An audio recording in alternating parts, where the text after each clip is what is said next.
Hello, hello, Halloween. Yesterday, today, tomorrow, every day is Halloween. Good evening, pumpkins. Good evening, Jackus. Good evening, Nick. And good evening, Meow. Oh, Kosetsu's here as well. Good evening, Kosetsu. Happy Creepypasta-ween! Yeah! I actually think today... Oh yeah, you know how I've been complaining about how it's been raining every single day? I think today it wasn't raining. But instead it was really, really fucking cold. I don't know if that's any better, to be honest. Did you make pasta for the occasion? No! You know what? I had a pizza, actually, from... my favourite pizza from a supermarket. I'm sure Meow's going to totally approve of this one. It's this one. It's the chicken Kiev and garlic butter pizza. It's so good. Oh no. What do you mean, oh no? It's good. It's like one of the few pizzas I'd eat. Because you know how much I don't like pizza. What is that even? Well, it's a pizza base with chicken and bread, like crispy bread bits and garlic butter and white sauce. That's what it is. It's great. This is what I had for dinner. That sure is a pizza topping. See? It's great. It's the best one. Yeah, no, that is a heresy. Yeah, you say that about everything that's got that's Italian food. We don't even put chicken on pizza. Is it really? So chicken doesn't go on pizza at all? What? I didn't know that. I mean, admittedly, I'm not an expert on pizza. I am quite knowledgeable on food, but you know, the foods that I don't really like, I'm not that knowledgeable about. I mean, you could. But it's not traditionally put on there then. This is literally the only pizza I'd eat from, like, a supermarket. Just because you could doesn't mean you should. Oh, I never knew that. But no, this is so good. It's got like these crispy breadcrumb bits on top as well. And it's, yeah, got garlic butter. It's garlic butter pizza. There's no tomato on it. One of the worst crimes. Oh yes, I've seen you rant about this. The German pizza that you didn't like, that you said is heresy. But no, this one's really good. It was tuna and salami on pizza, both at the same time. Italians are at the same time very correct in the way they make pizza while having no clue what tastes good on pizza. See, what Nick said is right. With hollandaise sauce. You know what? The hollandaise sauce part sounds good. I like hollandaise sauce. Hollandaise sauce is good. Shut up. I will not hear this from a German. Yeah, hollandaise sauce is great. And I'm sure it's great on pizza. Like, in general, I don't really like tomato on pizza, unless it's just tomato and garlic. I don't like cheese and tomato on pizza, so I only eat the ones with, like, cream sauce or, like, brown barbecue sauce or something like that. First time I saw a pizzeria menu in Germany, there was not, like, a single proper pizza club. Yeah, see? Nick has good taste. Yeah, the only pizza that I could put up with tomato is the one with no cheese. It's literally just garlicky, like really garlicky tomato. And that's it. That's the only thing that's on it. That's the only one I'm okay with. And out of all the things they call heresy or worst and fries pizza. Yeah, I have heard of, like, you know, chips on pizza. And I don't know what to think about that, to be honest. But I don't know, the worst sounds fun. Like, German sausages are great. That is like children pizza. Listen, eating pizza in Germany is a bad choice anyway, what did you expect? But funny enough, like, if you, we in London, we actually do have proper Italian pizza places, which are very legit tasting. Just, yeah, I'm not a regular because I don't really like pizza that much. We usually call it American pizza or German pizza. American pizza's also great. Like, you know, the Chicago style, which literally is just a vat of cheese. That isn't pizza. I mean, admittedly, I agree. That's not pizza anymore. That's just cheese with a little bit of dough. Non-tomato pizzas are a whole subsect here. Yeah. Non-tomato pizzas. Yeah, white pizzas are best. I prefer those. But yeah, like, it's not very common, at least here, to have just tomato and no cheese, but just tomato and no cheese is something I can accept. I don't know why. I guess I just don't like the combo of pizza and tomato. I mean, cheese and tomato. I do like pizza toast, though, which is something my grandparents used to make me when I was little. It's literally just tomato ketchup on a piece of, you know, like the Japanese thick toast with sliced cheese and grilled. You've never tried that deep dish pizza. Okay, well, with the Chicago style, just don't think that it's a pizza, because it really is not. Imagine like a pie, you know, like the pie dish.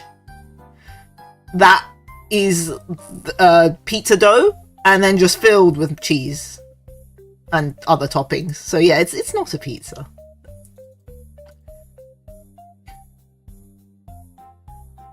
This is more of a pie. Yeah. It pretty much is a pie base with pizza, like a shitload of pizza toppings on it.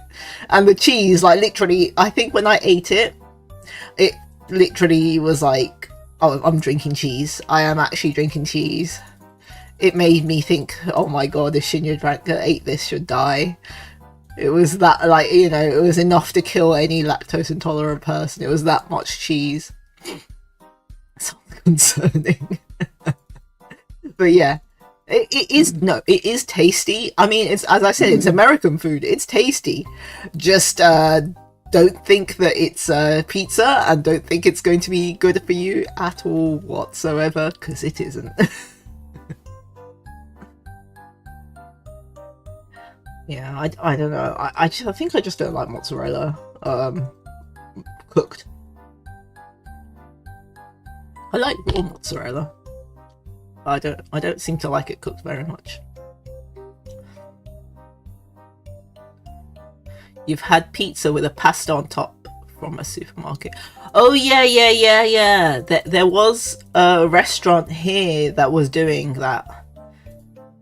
They were doing carbonara pizza, and it was basically white sauce base, and then it had carbonara pasta on top and bacon. But I mean, I already knew that Meow would scream if he heard about that, so.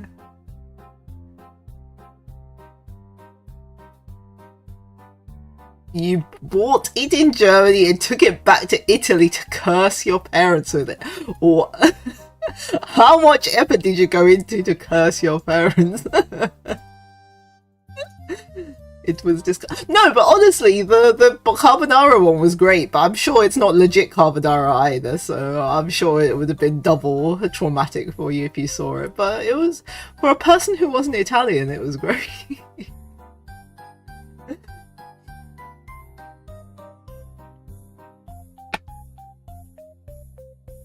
You got it frozen, it unfroze during the flight, and you shoved it in the oven. Oh my god, I can't believe it. I can't believe you went into so much effort. Then ate it and regretted. Yeah, but I think the German pizzas are quite famous, right? The frozen ones. Because they're quite crazy. Admittedly, I've never had it. We had a pizza with fish sticks on it as April Fool's joke. Then it became real. What, like crab sticks? Do you mean like those red things? That's just weird.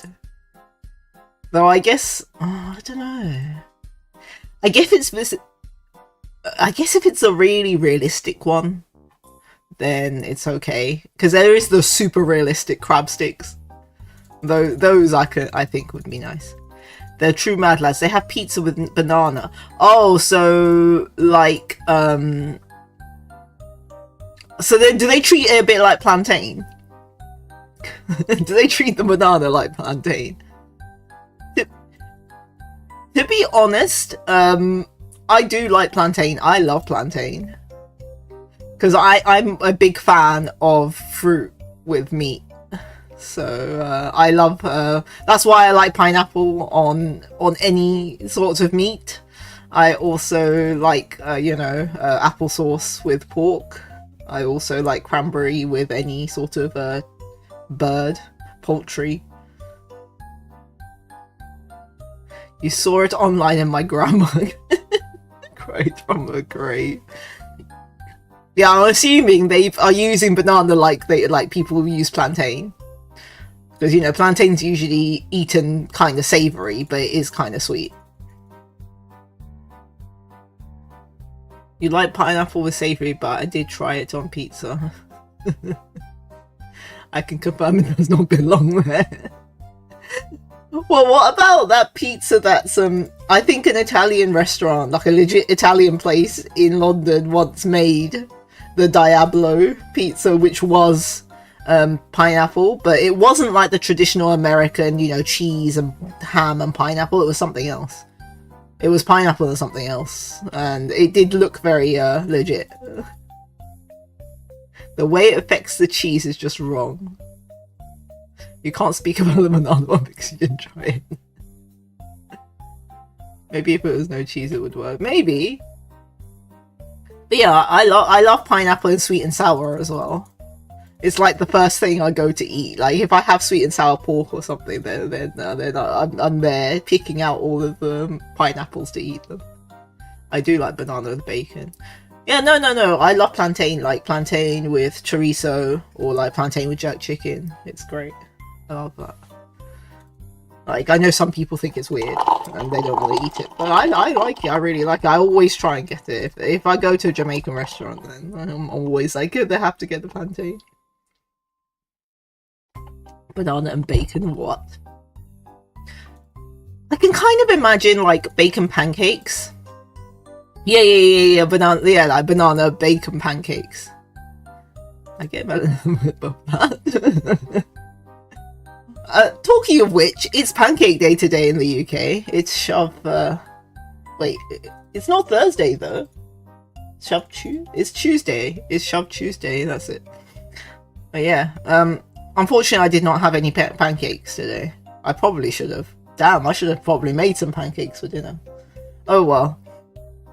Maybe I'll eat it tomorrow. Who knows? Yeah. Now that you've reminded me. Bacon with maple syrup is delicious. My go-to toppings for when I order pizza is spicy chicken and cranberries. Well, chicken and cranberry does go. It's great. That does sound good. No. Bacon and maple syrup is delicious. I mean, I guess a banana is okay there. I can allow it. Yeah, I would prefer plantain, but banana's fine too. Banana, I think, is a bit more mushy though. Like, you know, plantain's quite firm, so it might be better for savoury cooking. Never tried chicken and cranberry, really?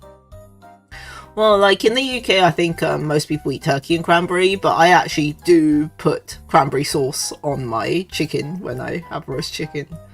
Because as I said, I really like fruit and meat together. So. It's one of the things I like doing. But yeah, what was I going to say? Yeah, so today we are going to... Oh, you don't have fresh cranberries, really? We get them all the time, especially in the winter. But yeah, today we are going to do creepypasta. That's it. I got there in the end. And yeah, the funny thing is, I've actually never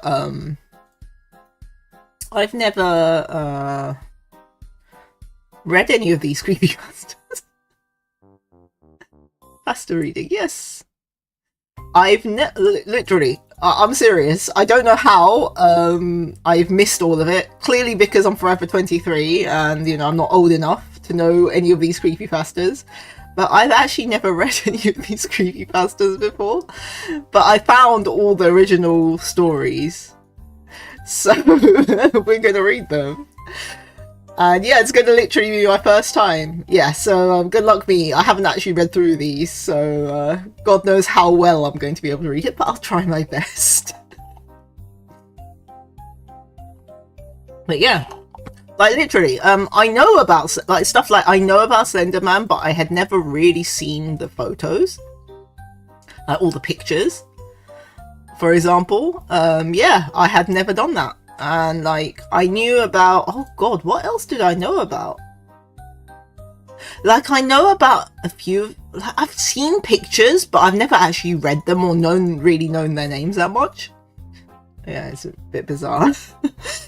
But no, well, now we know. Now we all know. Yeah, I selected like 3, 4 because some of them are like, so a lot of them are really long. So I don't know how long it'll take for me to read them. But if we have enough time, I'll have another one as well. But I wasn't sure if we have enough time, so I didn't put it officially in the list. But yeah, so we will see. But yeah, I'll let's see. We'll swap to the other room. Where is it?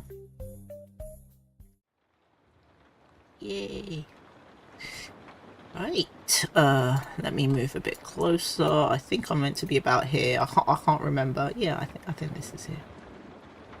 I think this is about right. Yeah. Maybe I should come a bit closer. Right.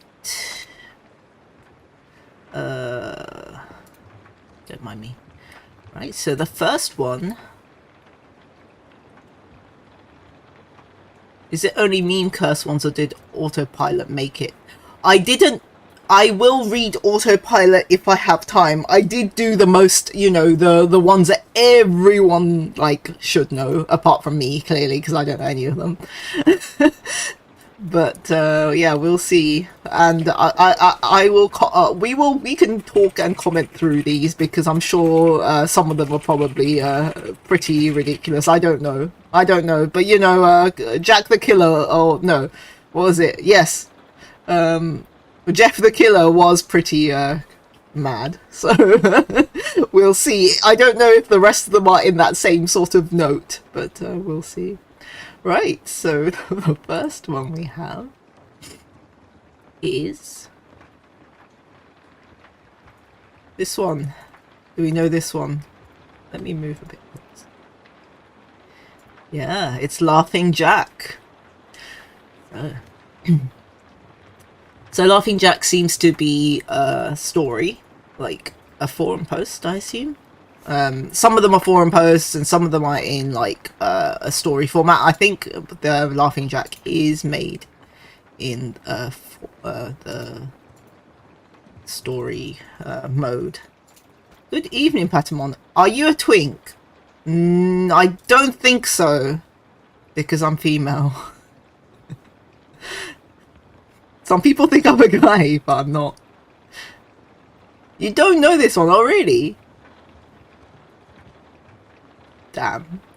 I'm sorry. I'm sorry to disappoint you, Patamon, if you wanted a twink. I'm very sorry. I'm not. I'm just a girl. Anyway. Right. It was a nice summer day. My 5-year-old son James was playing outside in the backyard of our suburban home. James had always been a quiet boy. He plays by himself mostly. He never had many friends. But he always had a wild imagination. I was in the kitchen feeding our dog Fido. Wow, this is really cliche names here. When I heard what sounds like James talking to someone in the backyard. I'm not sure who it was that he could be talking to. Could he have finally made a friend? Being a single mom, it's hard for me to always keep an eye on my son, so I decided to go outside and check on him. When I went to the backyard, I was a bit confused, because James was the only person back there. Was he talking to himself? I could have sworn I heard another voice. James, it's time for you to come inside, I called out to him. He came inside and sat down at the kitchen table. It was about lunchtime, so I decided to make him a turkey sandwich.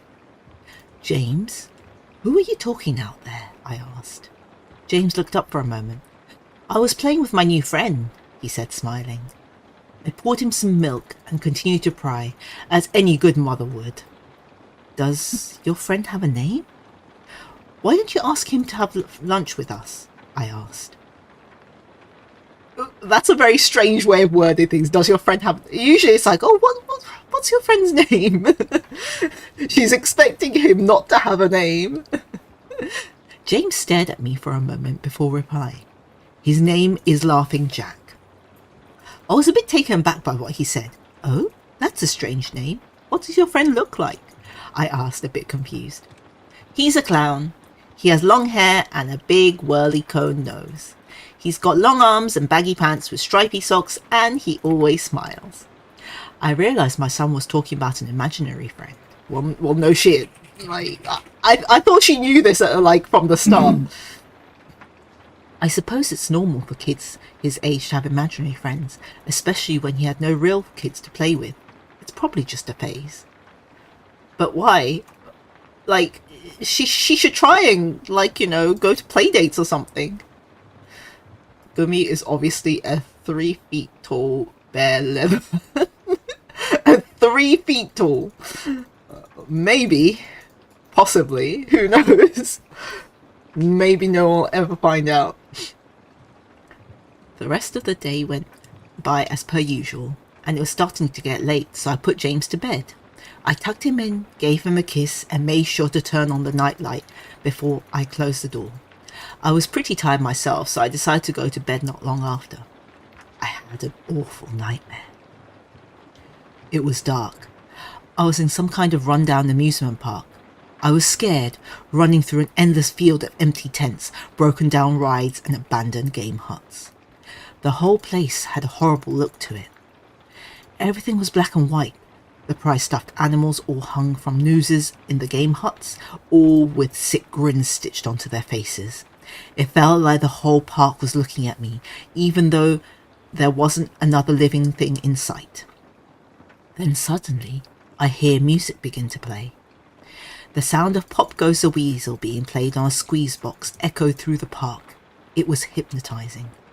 I followed its tune to the circus tent in almost a trance, unable to stop my legs from moving forward. I don't know if this is really, it feels slightly comical that she's getting hypnotized by Pop Goes the Weasel, but yeah, sure. It was pitch black. The only light came from a single spotlight shining in the center of the big top.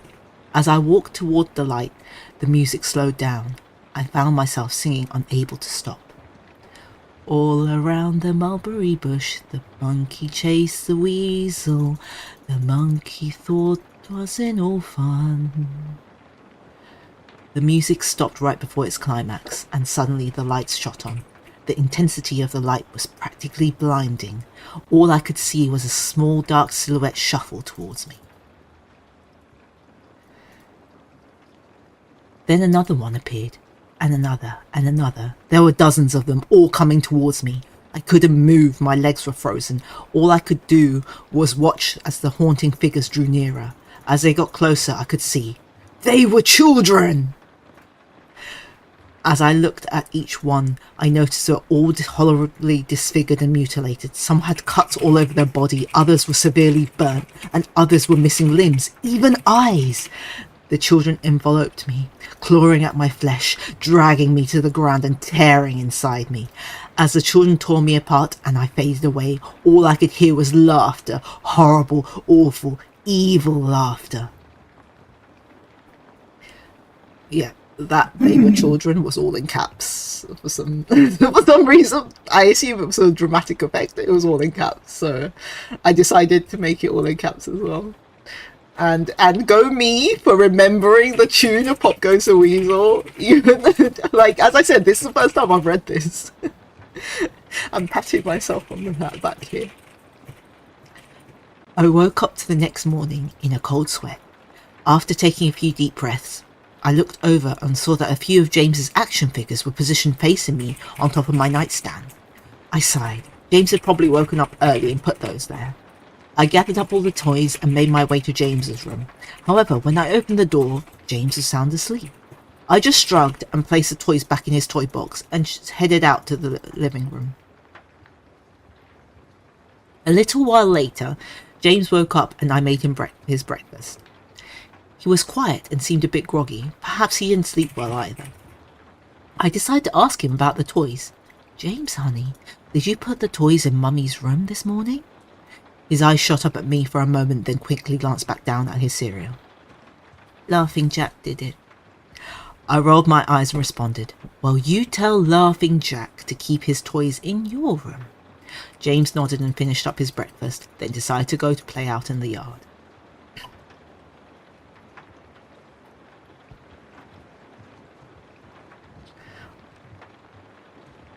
Oh no, not the children. Oh, they are creepy children, yes. They are creepy children. I went to relax in the living room, and I must have dozed off, because I woke up a couple of hours later. I need to check on James. I was a bit worried. It had been over 2 hours, and I hadn't checked on him. I stepped out into the backyard, but James wasn't there anymore. I was getting nervous, so I called out to him, "James! James, where are you?" Just then, I heard a giggle from the front yard. I rushed through the gate and around to the front of the house. James was sitting on the sidewalk. I breathed a sigh of relief and walked over to him. "James, how many times have I told you not to stay in the backyard?" "James? What are you eating?" James looked up at me, then reached into his pocket and pulled out a handful of hard candies in all colours. This made me nervous. "James, who gave you that candy?" James just stared at me, not speaking. "James, please tell Mummy where you got that candy." James hung his head down and said, "Laughing Jack gave it to me." My heart sunk. I kneeled down to look at him in the eye. "James, I've had enough of this damn Laughing Jack thing. He is not real. Now, this is a very serious situation and I need to know who gave you this candy." I could see my son's eyes tear up. "But Mama, Laughing Jack did give me the candy." I closed my eyes and took a deep breath. James has never lied to me, but he's telling me it's impossible. I made him spit out the candy so I could throw the rest away. James appears to be fine. Maybe I'm just overreacting after all. He could have gotten it from Tom and Linda next door, or Mr. Walker down the street. Either way, I'm going to have to keep a closer eye on James. That night, I put James to bed as usual and decided to go to bed early myself. Again. This lady hasn't got much to do for an adult. Usually, don't like adults do stuff after the kids go to bed. Because, like, what time do kids usually go to bed? Like, I don't know, 8 or something, I guess? That's pretty early. Maybe it's because of the nightmares. Suddenly, I was woken up by a bang coming from the kitchen. I sprung out of bed and hurried down the stairs. When I got to the kitchen, I was horrified. Everything on the counters had been thrown on the floor, and even our dog Fido hung dead from the light fixture. What? That escalated very quickly. His stomach was cut open and stuffed with candy, the same type that James was eating earlier that day. My shock was suddenly broken by a sharp scream coming from James's room, followed by a loud clashes. I quickly grabbed a knife from the drawer and moved up the stairs with speed that only a mother whose child in danger could have had. I burst through the door and flicked up the lights. Everything in the room was knocked over and tossed on the floor. My poor son in his bed, crying and shaking in fear, a pool of urine staining the sheets. I scooped up my child and ran out of the house and went to the next door to Tom and Linda's house. Luckily, they were still awake. They let me use their phone and I called the police. It didn't take long for them to arrive, and I explained what had happened. They looked at me as if I were crazy. They searched the house, but they had all they had found was a dead dog and 2 trash rooms. The officer told me that someone had probably gotten into the house and done this right before making a quick escape when they heard me coming up the stairs. I knew it wasn't true. All the doors were locked and none of the windows were open. Whatever was in my house didn't come from outside. I don't know. I think if someone broke into someone's house and killed and gutted a dog and hung it from the ceiling and trashed some rooms, that's pretty concerning. I hope the police would be more concerned. Not the dog. I don't know. Like, I don't know, man. I'd be very concerned if the police was like, oh, they just gutted and, you know, filled your dog with candy. It's no big deal. I'll be like, what? This is clearly a psycho. The next day, James stayed inside. I didn't want him to leave my sight. I went into the garage and found his old baby monitor and set it up in his room. If anyone comes into his room tonight, I was going to be able to hear it. I went into the kitchen and grabbed Elijah's knife from the drawer and put it on my nightstand. Imaginary friend or not, I'm not letting anything hurt my little boy. Soon enough, night came. I put James to bed. He was afraid, but I promised him that I wasn't going to let anything happen to him. I tucked him in, gave him a kiss, and turned on the night. Before closing the door, I whispered to him, goodbye. Oh God, I said goodbye. I'm feeling James. Good night, James. I love you. I tried to stay up as long as I could, but after a few hours, I felt myself drifting off. My baby would be safe for the night, and I needed to sleep. Just as I lay my head on the pillow, I heard a soft noise coming from the baby monitor I had put on my nightstand. First, it sounded like interference, like the kind of radio would make. Then it turned into a soft moan. Was James asleep? Then I heard it, the laugh from my nightmare, that horrible laugh. I sprung up from the bed and grabbed the knife from under my pillow. I rushed over to James's room and creaked the door open. I tried the light switch, but it wouldn't come on. I took a step in and I could feel the warm, thick liquid on my feet. Suddenly, James's nightlight came on and I could see absolute horror laid out in front of me. Oh no. James's body was nailed up on the wall, the nails piercing through his hands and feet. His chest was cut wide open and his organs hung down to the floor. His eyes and tongue had been removed along with most of his teeth. I was disgusted. Just disgusted. I don't know if that's the right reaction here. I could hardly believe that this was my baby boy. Then I heard it again, the soft, desperate moan. James was still alive! My baby, my poor baby, in so much pain, barely clinging to life. I ran across the room and vomited on the floor. But my sickness was interrupted by a horrible crackle coming from behind me. I spun around, and whilst wiping bile from my mouth, then out from the shadows emerged the fiend responsible for all this horror. Laughing Jack. His ghost white skin, the matted black hair hung down to his shoulders. He had piercing white eyes surrounded by black rings. His twisted smile revealed a row of sharp, jagged teeth, and his skin didn't look like skin at all. It almost looked like rubber or plastic. He wore a patchy white and black clown outfit with striped sleeves and socks. His body itself was grotesque, his long arms hanging down past his waist, and the way he was poised made him look almost boneless, like a ragdoll. He let out a sickening laugh as if to let me know he was pleased with my reaction to his work. Then he turned around slowly in front of James and began to laugh even more at the horrific sight he has left out. That was enough to shake me from my terror. I snapped, "Get away from him, you bastard!" I rushed at the monster, raising the knife above my head and stabbed down at him, but as soon as the knife touched him, he disappeared in a cloud of black smoke. The knife passed right through and pierced James's still beating heart, splashing the warm blood on my face.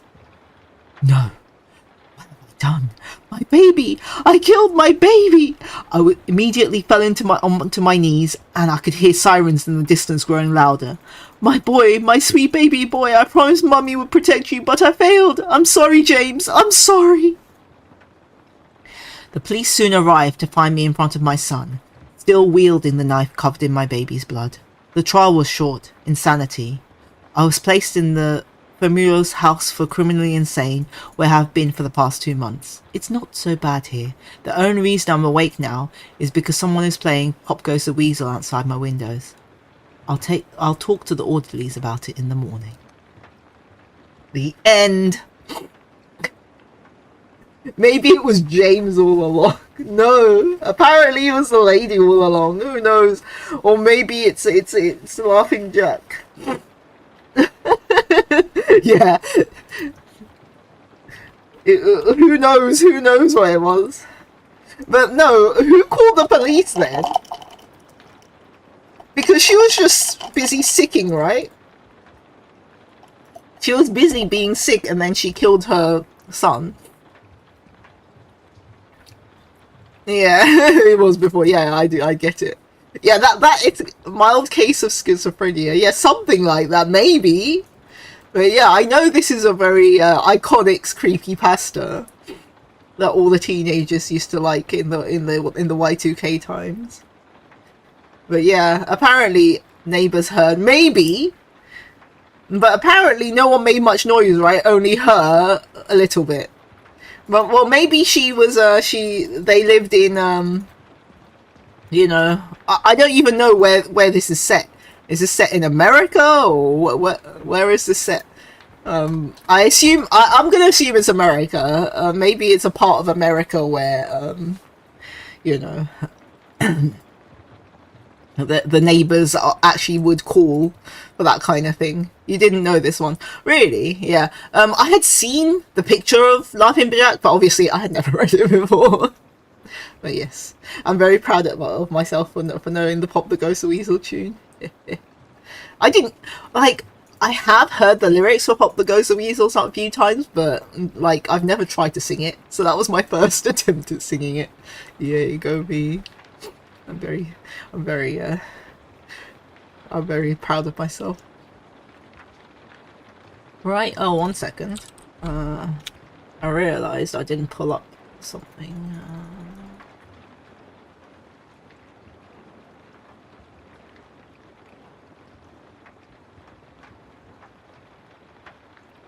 There we go. Yeah, right. Well, that was interesting. It's slightly questionable on some of the pacing of the story, but I guess it can't. But like, can you imagine though? All of this is before like AI and stuff, so this is all written by people. I would suspect AI if it was now, but it isn't. It's all written by people. Right, the next one I have is Sonic X-A. This one. And people know this one. I think this is another popular, very famous one about Sonic the Hedgehog and the game. And this is like, I think that you know this one. Yeah, I think everyone knows. I've seen this one as well. I've not read it, but I've seen it. I know, yeah, there was a game, right? But I think, because I looked into the game, and I think the person who was making it has stopped updating it like 500 years ago. So it's not really finished, per se. Someone did try and make it, though. Which I think is kind of cool. Right, so with Sonic, it's also another one that's, you know, a story-based one. So yeah, let's see. I don't know. I think I've only ever played like one Sonic game as well. Thinking about it, I haven't really played all of them. Or many of them. I know like most people have played loads, but I think I've only ever played like one Sonic the Hedgehog, like a super old one. Anyway, Sonic.exe. I'm a total Sonic the Hedgehog fan, much like everyone else. I like the newer games, but I don't mind playing the classics.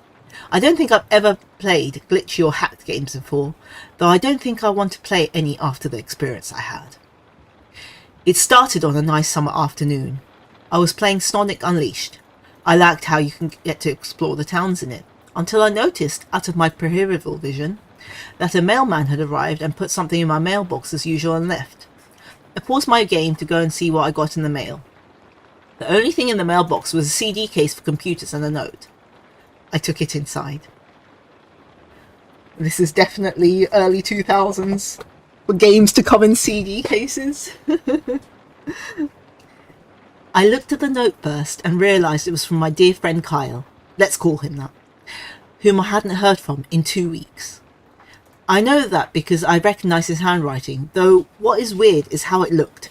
It looked badly written and scratchy, and somewhat difficult to read, as if Carl was having a hard time writing it down and did it in a hurry. This is what he wrote.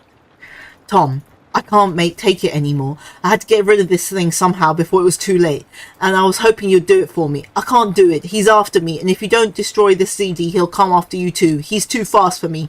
Please, Tom, destroy this godforsaken disc before he comes after you too. It's too late for me. Destroy the disc and you'll destroy him, but do it quick, otherwise he'll catch you. Don't even play the game. It's what he wants. Just destroy it. Please, Kyle. Well, that was certainly weird. Even though Carl is my best friend, I haven't seen him in 2 weeks, I didn't do what he asked me.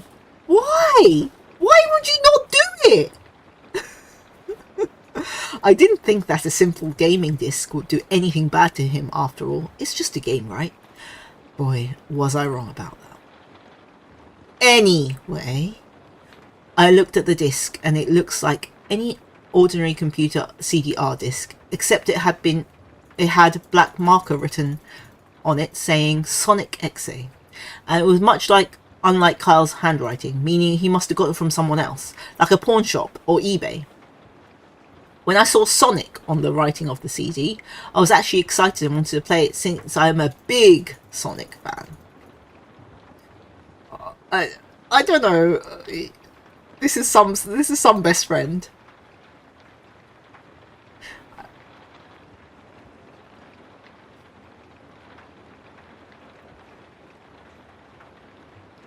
I went up to my room and turned on my computer and put the disc in and installed the game. When the title popped up, I noticed it was the first Sonic game. I was like, awesome! Because as I said earlier, I like the classics. I thought he said he liked the new ones. The first thing I noticed was it was out of place. The first thing I noticed was out of place was when I pressed start, there was a split second when I saw the title image turned into something different. Something that now I consider horrifying, before cutting to black. I remember the image looked like a split second before the game cut to black. The sky had darkened, the title emblem was rusted and ruined, the Sega 1991 was now instead Sega 666, and the water had turned red, like blood. But the freakiest thing that was in the split-second frame was Sonic. His eyes were pitch black and bleeding, with two glowing red dots staring right at me, and his smile had stretched wider up to the edge of his face. I was rather disturbed about the image when I saw it, though I figured that it was a glitch and forgot about it. After it cut to black, it stayed like that for about 10 seconds or so. Then another weird thing happened. The save file select from the Sonic the Hedgehog 3 popped up, and I was like, what the fuck? What's that doing in the first Sonic game? Anyway, then I noticed something off. The background was the dark cloudy sky of the barred Stardust Speedway level from Sonic CD, and there was only 3 save files. The music was that creepy Caverns of Winter music from Earthbound, only it was extended and seemed to have been on the reverse. And the image for the save file where you see a preview of the level you're on is just red static for all 3 files.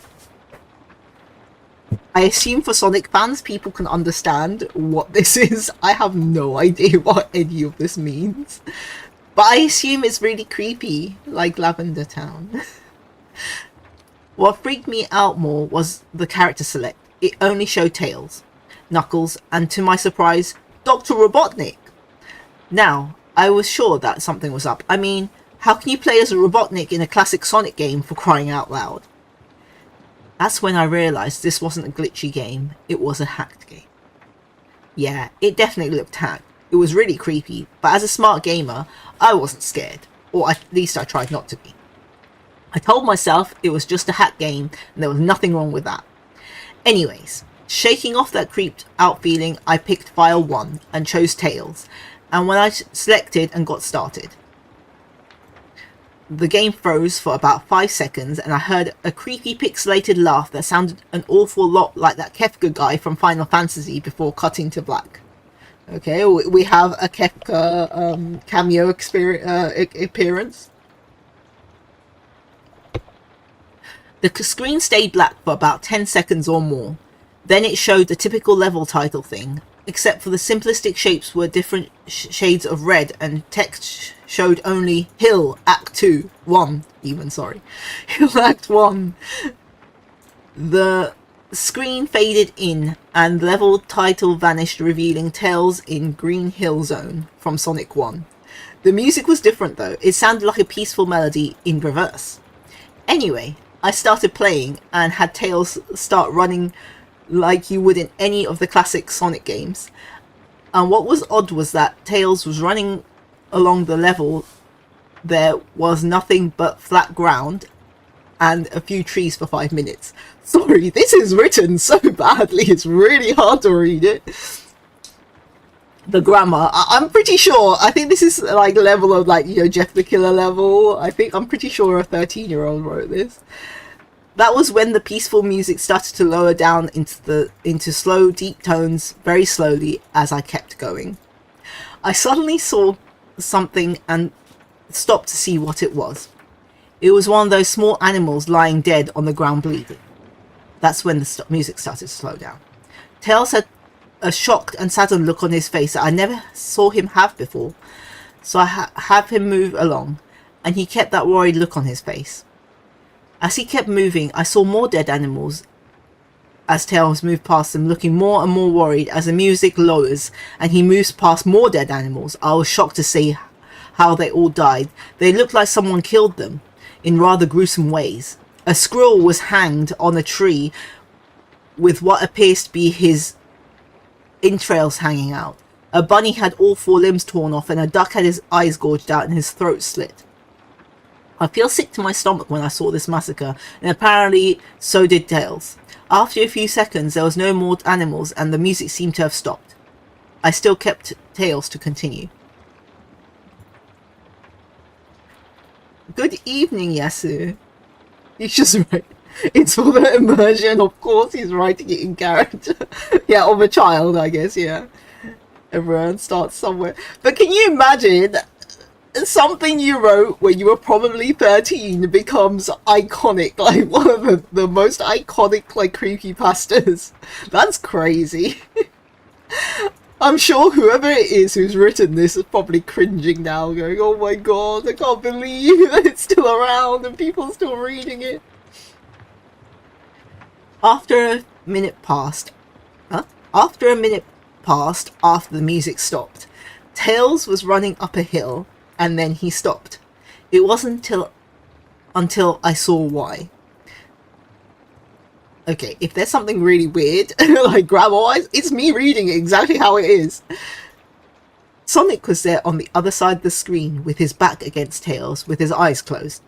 Tails looked happy to see Sonic, but then his smile faltered, obviously noticing that Sonic wasn't responding to him, if not acting as if he was totally oblivious to Tails' presence.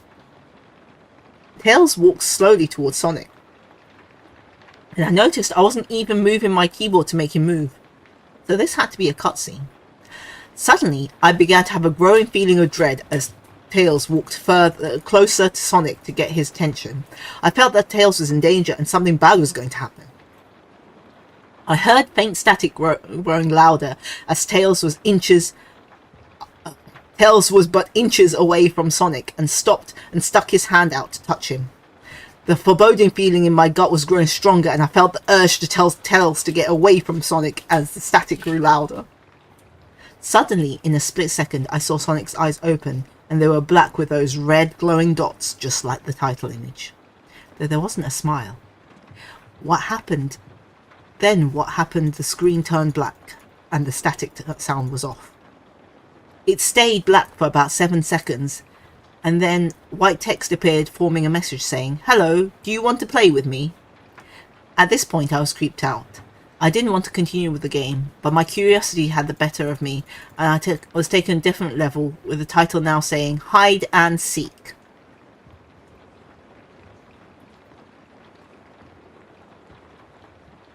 They're actually pretty passionate about it, though they're also problematic, are they? So they're still around then? Holy shit.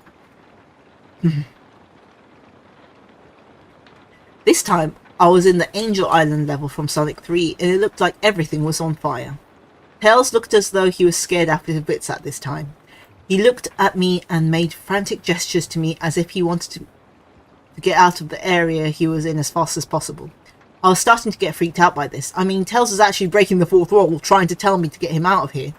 So I pressed down on the arrow key as hard as I could and made him run as fast as he could. A pixelated version of that creepy theme where you feed Shadow at Ark as Robotnik from SA2 was playing as I made Tails trek through the desolate forest, trying to help him escape from whatever he was trying to run from. Suddenly I heard the creepy laugh again, that awful Kefka laugh. Right after 10 seconds had passed, as I helped Tails run through the forest, and then I started seeing flashes of Sonic popping everywhere on the screen, again with those red and black eyes. The music started to change to suspenseful drowning jingle as I see Sonic behind Tails slowly gaining up on him, flying. Sonic wasn't running, he was actually flying. The flying pose his sprite was making looked very similar to Metal Sonic's flying pose in Sonic CD, except for it was just Sonic and he had the black and red eyes again. Only. This time, he had the most deranged looking grin on his face. He looked as though he was enjoying the torment he was giving the poor little fox as he gained up on him. Suddenly, when Tails tripped, another cutscene, the music stopped and Sonic vanished. Tails laid there and started crying for 15 seconds. Very specific. The scene was rather upsetting to watch, and I kinda teared up myself. But then Sonic appeared right in front of Tails, and Tails looked up in horror. Blood started to come down those blackened eyes of Sonic's as grin slowly grew from his face. As he looked down at the horrified fox, I could do nothing but watch. Just in a split second, Sonic lunged at Tails right before the screen went black, and there was a loud screeching noise that only lasted 5 seconds. The text returned, only this time it said, "You're too slow, want to try again?" Then that god-awful laugh came along with it. I was shocked by what happened. Did Sonic murder Tails? No, he couldn't have. He and Tails are supposed to be best friends, right? Why did Sonic do that to him? Or maybe he betrayed his best friend. You never know. I shook off the shock as I was brought back to the character select. The save file that had Tails was different. Tails was no longer in the box itself, but in the TV screen itself, which was flickering with red static. Tails' expression scared me. His eyes were black and bleeding, his orange fur had gone black, and he had the expression of anguish on his face. Trying to ignore it, I picked Knuckles next. The laugh came again, and the screen cut out to black again and stayed for another 10 seconds, and this time the level said, "You can't run." I was really freaked out by now. I couldn't really tell if this was a glitch or a hack, or some kind of twisted sick joke, or anything really. But despite my fear of what happened next, I kept playing. The next level looked much different. It had the ground of the scrap brain zone, but the sky background looked like the main menu. It had the dark reddish cloudy sky, but the music that creeped me out the most, it sounded like Gigia's theme right before you beat Pokey in Earthbound. I also noticed that Knuckles looked afraid just like Tails did, though not as much. Just rather he looked a little unnerved. He broke the fourth wall just like Tails, and looked as if he wasn't sure about going on, but I made him move anyway. He ran down the straight pathway in this dark level, and as he did, the screen started to flicker. Red static a couple of times, and that maddening laugh came again. After a few seconds of running, I noticed several bloodstains on the metallic ground. I felt a growing sense of fear again, thinking that something horrible was going to happen to Knuckles. He looked nauseated walking down this blood-stained road, but I kept him going. Suddenly, as Knuckles ran, Sonic appeared right behind him with those blood-red eyes, and the static appeared again. When the static vanished, showing nothing but black screen with a text saying, "Found you!" Now I was scared. Sonic found Knuckles already? What was going on? Anyway, red static came again, and I was back on the level. Knuckles looked as if he was panicking, and Sonic was nowhere to be found. And this time, that high-pitched squealing from the Silent Hill 1's final boss was playing. I didn't realise how many, like, you know, cameos this thing has of other games. This is the Sonic movie we need. It kind of reminds me of, the Winnie the Pooh. There was a Winnie the Pooh horror film recently-ish, right? Because the rights, it became free use. So then someone went and made a horror, get a film. It's a bit like that. So we'll have to wait, another 50, 60 years until Sonic's licensing runs out and you can make horror films. Avengers at home.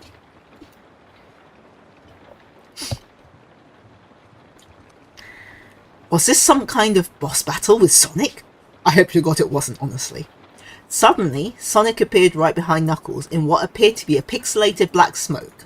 I made Knuckles turn and then punch Sonic, but Sonic vanished in black pixelated smoke. It's very specific, it's pixelated, okay? It's pixelated smoke, before I could even land a hit, and that terrible laugh went off again.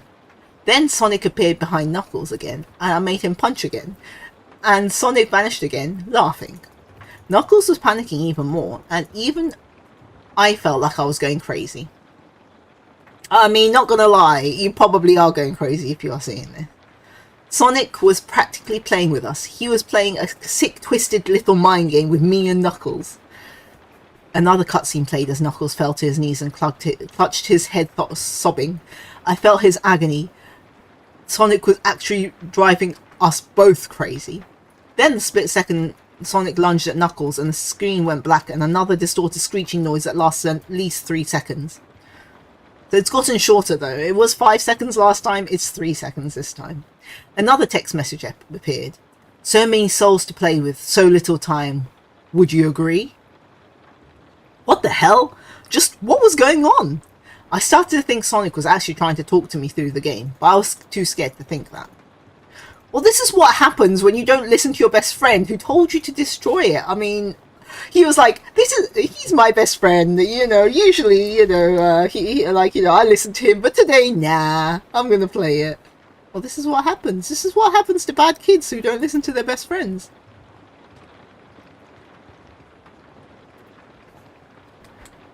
Is there 2 movies of the Winnie the Pooh? I know it's like really cursed, Winnie the Pooh films. I was brought back to the main menu, and this time the second file box had Knuckles in the TV screen. His red fur had darkened to a reddish grey. His dreadlocks were dripping with blood. And his eyes were black and bleeding too. And he had a look of sadness on his face. I began to think that these are actual characters trapped in those TV screens on save files, but I couldn't believe it. I didn't want to believe it. So I shut off the game and took a break. I took a nap. I wish I hadn't, because then I began to have the most disturbing nightmare. I mean, I agree. I'd take a nap too. Naps are great. Especially when they're 5-hour sleeps. I was in pitch black darkness, though I was under the light given off by a lamp that hung high above my head. I could hear the cries of Knuckles and Tails nearby. They were saying stuff like, "Help us! Why did you give us to him? And run away before he gets you too!" Their cries died out, and then I heard Sonic laugh. His laugh sounded a lot like the distorted Kefka laugh. It's still Sonic. It's Sonic the Kefka. You're a lot of fun to play with, kid. Just like your friend Kyle, though he didn't last long. I was scared and looked around for the source of the voice. Won't be long now till you join him and all my other friends. I saw him walking towards me, flickering in and out in several directions. You can't run, kid. You're in my world now, just like the others. When he grabbed me and I saw his bleeding, black and red-eyed, grinning face, I woke up with a fright. After a couple of hours, I decided to continue playing. Why would you decide to continue playing the game? I don't know why. Just destroy the CD like your friend wanted you to in the first place. What's wrong with you? Oh my god. I don't know why, but I had to know. I had to figure out why this was happening. No, you don't! Just destroy it! Your friend literally told you how to destroy Sonic. Just destroy the games. Just destroy it.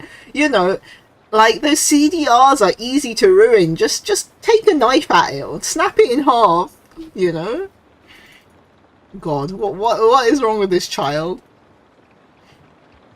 So I turned on the computer, turned on the game, and selected Robotnik next.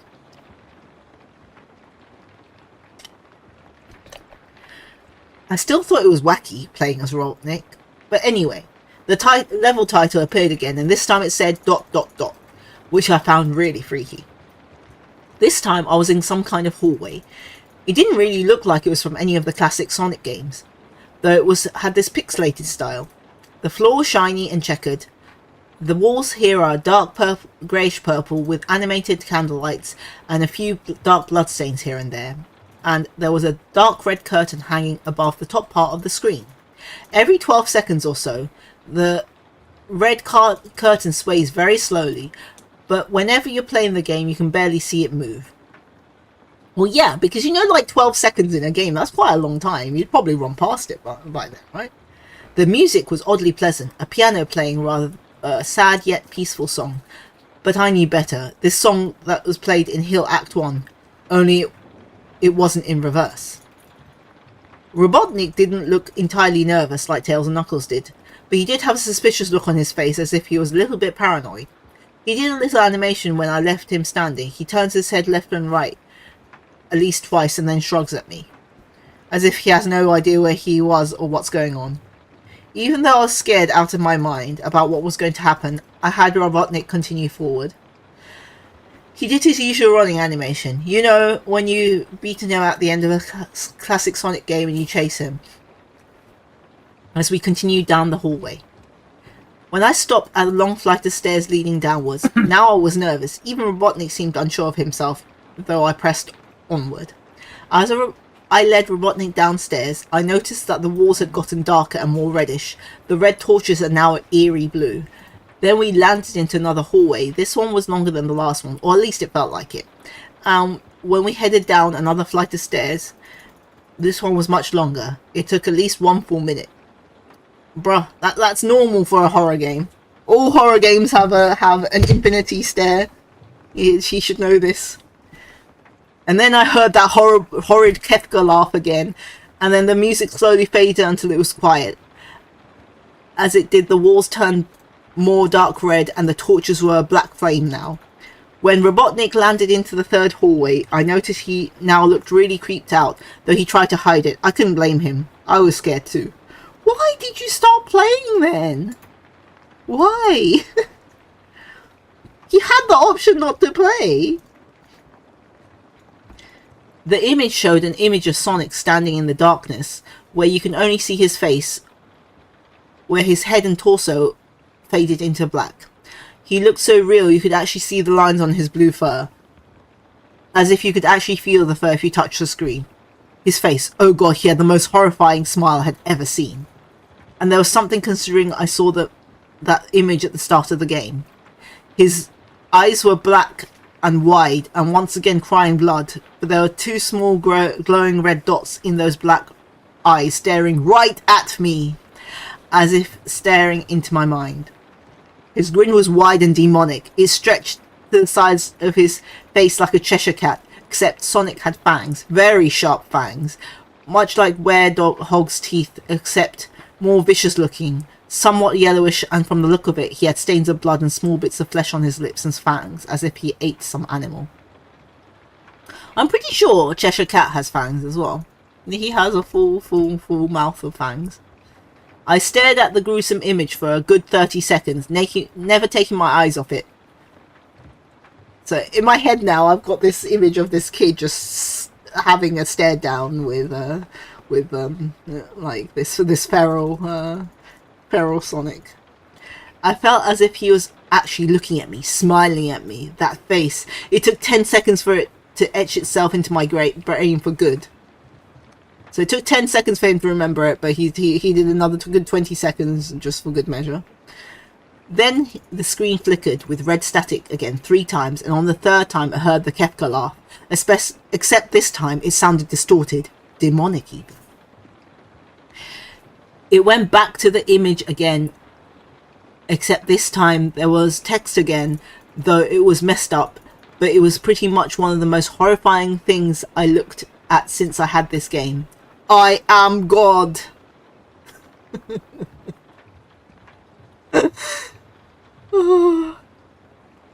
I don't know. Okay. It was when I read that message while looking at Sonic that it hit me. I realised right there and then. This Sonic was a monster, a pure evil, sadistic, all-powerful, nightmarish, demented monster, and all his victims, including Tails, Knuckles, Robotnik, and possibly Car, are just his little toys, and the game is the very gateway to his chaotic, nightmarish, and very hell his victims are trapped in. Suddenly, in an actual split second, I screamed as Sonic lunged at the screen, screeching loudly with his mouth wide open in unnatural length, revealing nothing but literal spiraling abyss of pure darkness before the red static came again, this time much louder and distorted, so loud it hurt my ears. I yelled and grabbed my ears as the red static screeched for a good 7 seconds. Then it stopped, showing nothing but a black screen. As I sat there staring at the black screen, one last text came up. Ready for round 2, Tom? The Kefka laugh, now sounding more clear as if Sonic was right behind me, played again. 3 times as I looked at the text in shock and confusion. Then I booted back to the main menu, and this time third file had an image of Robotnik in the same tormented state as Tails and Knuckles.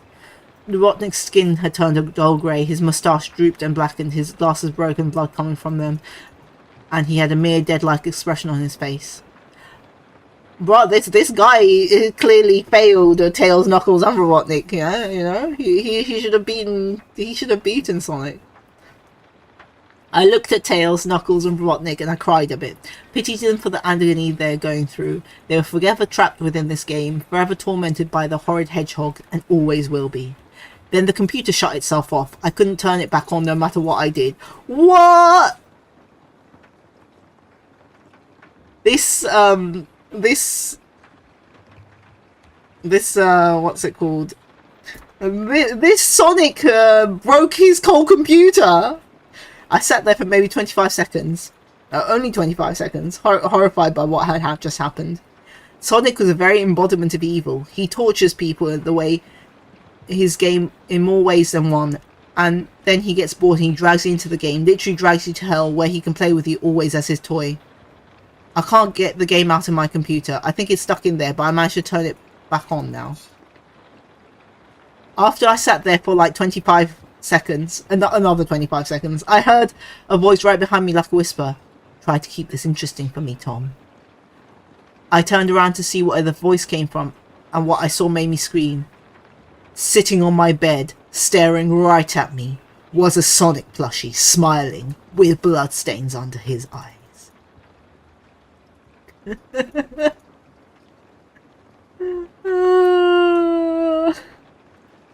is very, this guy, he measures, he's like, okay, I've just stared at him for 30 seconds, then okay, 15 more seconds. Oh, why? I'm so confused. After all this, why is he keeping, like, carrying on, like, turning the computer on? Oh, man. I don't know. Yeah, I mean, I can tell. It's obviously a young person who's written this.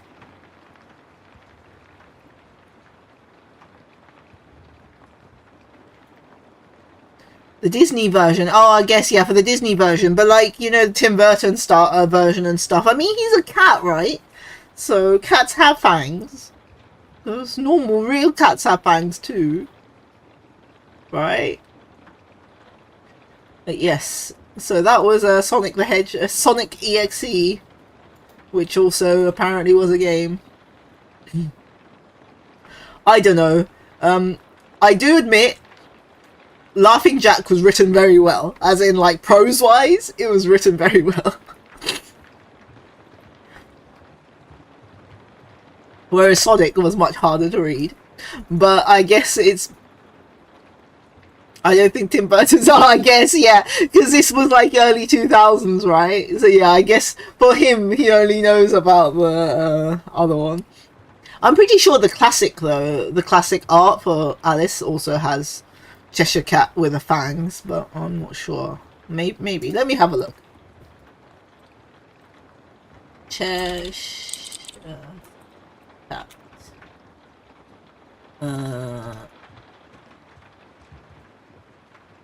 Yeah. The original Cheshire Cat has fangs. It's like a normal cat. So, you know, technically, a couple of 100 years ago when Alice was written, he had normal fangs. Yeah, I don't know. I think I rate that one 2 out of 10 pumpkins for scariness. It was a little bit ridiculous. But yeah, very specific. Yeah, okay, next one, I am going to go through the original post for Slender Man. And for that, I am going to try this thing. 1 second. Let's see if this works. Please work? Is it working? Hello? Yay, it works, I think. Yes! It's working, right? Yeah. Okay, good.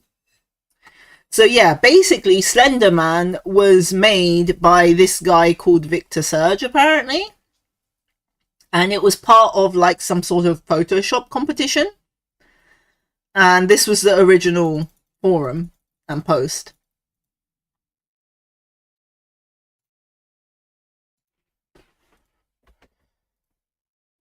So yeah, the first ever post he put of Slender, this is the first ever Slender Man picture, and it's got the caption, "We didn't want to go, we didn't want to kill them, but his persistent silence and outstretched arms horrified and comforted us at the same time. 1983, photographer unknown, presumed dead." So yeah, it's like the kids, and there's Slender Man here, can you see him? And then it's the next picture. One of the 2 recovered photographs from the Stirling City Library blaze, notable for being taken on the day which 14 children vanished and for what is referred to as the Slender Man. Deformities cited as film defects by officials. Fire at library occurred 1 week later. Actual photograph confiscated as evidence. 1986, photographer Mary Thomas. Missing since June 13th, 1986. So yeah, this is the other... This is the next photo of Slender Man. There's Slender Man.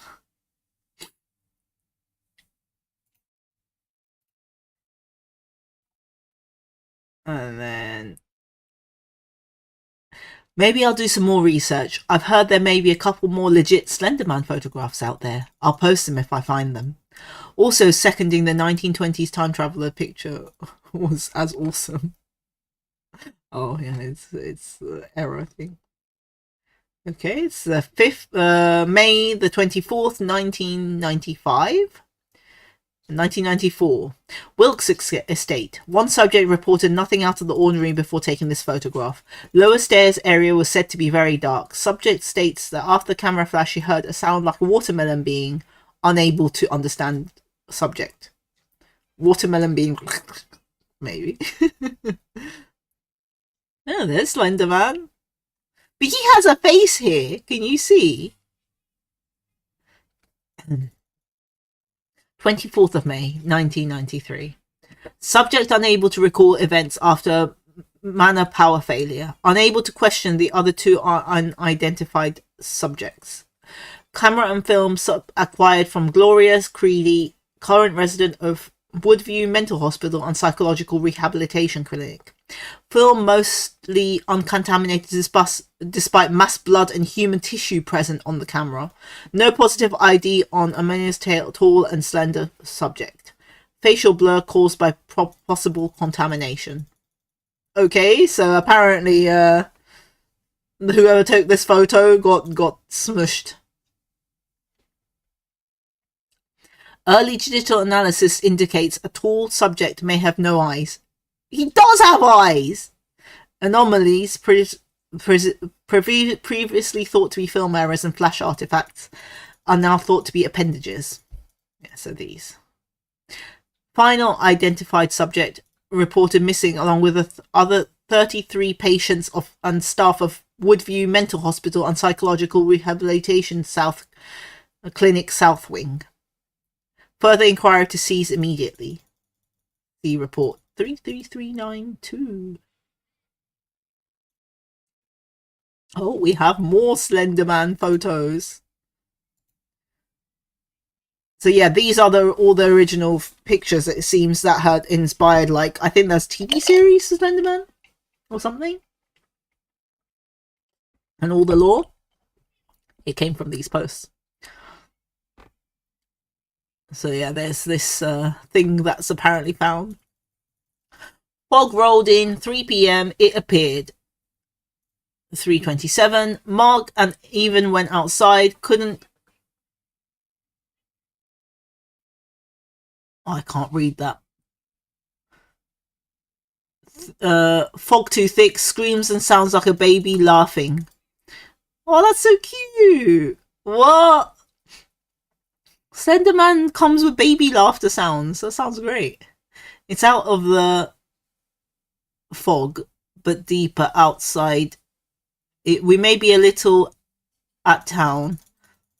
The rest of us can't sleep. No food, no power. But someone will come. What does it want? Tom showed me that weird file. Okay. And then there's his pictures. Come to a dinosaur party to celebrate Jake's birthday. Oh, so this is, I assume, the birthday. There he is! There's Slenderman. Local boy disappears. Wichita. A missing 8-year-old boy, Jake Greenwood of Wichita, Kansas, has his neighborhood in an uproar. The boy went missing from his backyard at approximately 5:20 p.m. on Sunday, the 19th of May. His mother reported seeing him playing near the trees of his backyard prior to his disappearance and noted nothing suspicious.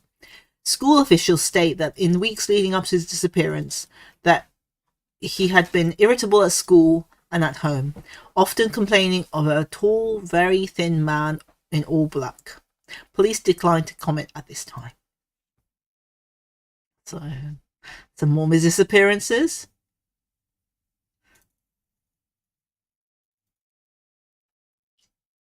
Ooh, there's more. Steinman Woods. Both subjects were hunting in Steinman Woods 4 hours before sundown. Surviving subject states that while hunting, both men grew uneasy as fog levels rapidly increased.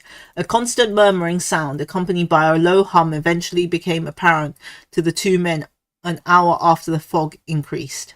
An object falling out of the tree struck one of the men in the left shoulder, causing him to discharge his weapon. Object said to be the body of a man of an unknown age. It was precisely dissected, with major internal organs still contained within the ribcage in what looked like to be clear bags. Surviving subject placed organ bag within backpack. Attack followed several minutes later after a low children's laugh like a giggle. Surviving subject ran until he reached his vehicle. Subject then drove to assumed safety. Oh, so Slenderman's pretty neat. He cuts out the organs from his victims and bags them all up and puts them all back in. I like that. It's very organized. You know, most of these monsters are very messy. He is not. He is very organized and very polite. Backpack destroyed. surviving subject is classified as a B7 witness. B7 witness to be placed in quarantine blind box until resolution. Oh, there he is. I was like, where is he? There he is. There's Slender Man. 2007. Investigation team discovered 22 bodies of both genders and various ages impaled on broken tree branches in a radiating circle pattern with chaste mutilation as often noted with Slenderman. Upon confirmation, lead investigator XXXXX called for an immediate evacuation of investigation team at 17 hours. Bodies first discovered at 11 hours. Deadline for safe evacuation of team with only viewed physical evidence of Slenderman approximately 17:30. Lost contact of team at 17:25. Safety procedures fell well within established protocols. Reason for abnormality is unknown. Second team recovered camera equipment 1 week later. Slenderman safety procedures require this incident's physical photographic evidence to be disposed of by no later than 10:20. Well, 20th of October, I assume this is. I honestly don't know what half this poo-poo means. I'm done with this Slenderman stuff. It's starting to make me uneasy. It's like reading the GBS ghost story threads before I go to bed. Why did I have to look up this stuff while it's super late? Luckily, my friend is coming over. Doesn't seem cute. What do you mean it's not cute? I love ghostly baby giggles.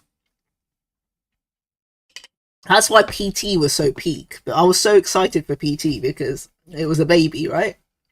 The main character, like the thing that's talking to you is a baby. Seems like a regular dog to me.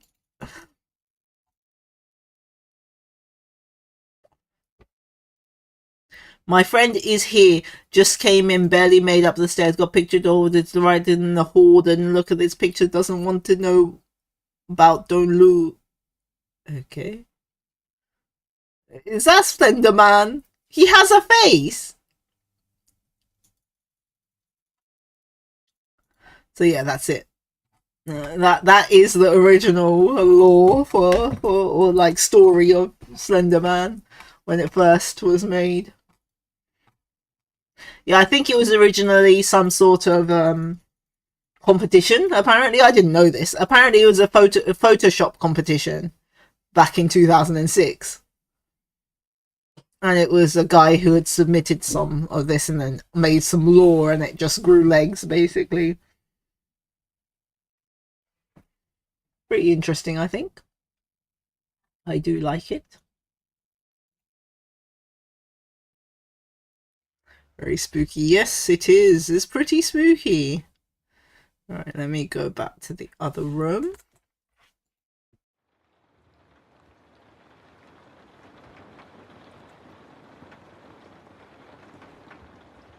Okay, the next one we have is long. Is long. Is really long. But hopefully it'll be fun. I don't know. I haven't read the whole thing. I just glanced through it and I was like, oh, this looks pretty cool. This one is written in the format of posts, like forum posts or like, 4chan posts. It looks like 4chan, 2chan posts. So that's pretty cool. It's a bit more unique approach. Ready for the novel reading? Yeah, pretty much. It is pretty much a novel. It is... I've got it on Google Docs. And it is 22 pages on Google Docs.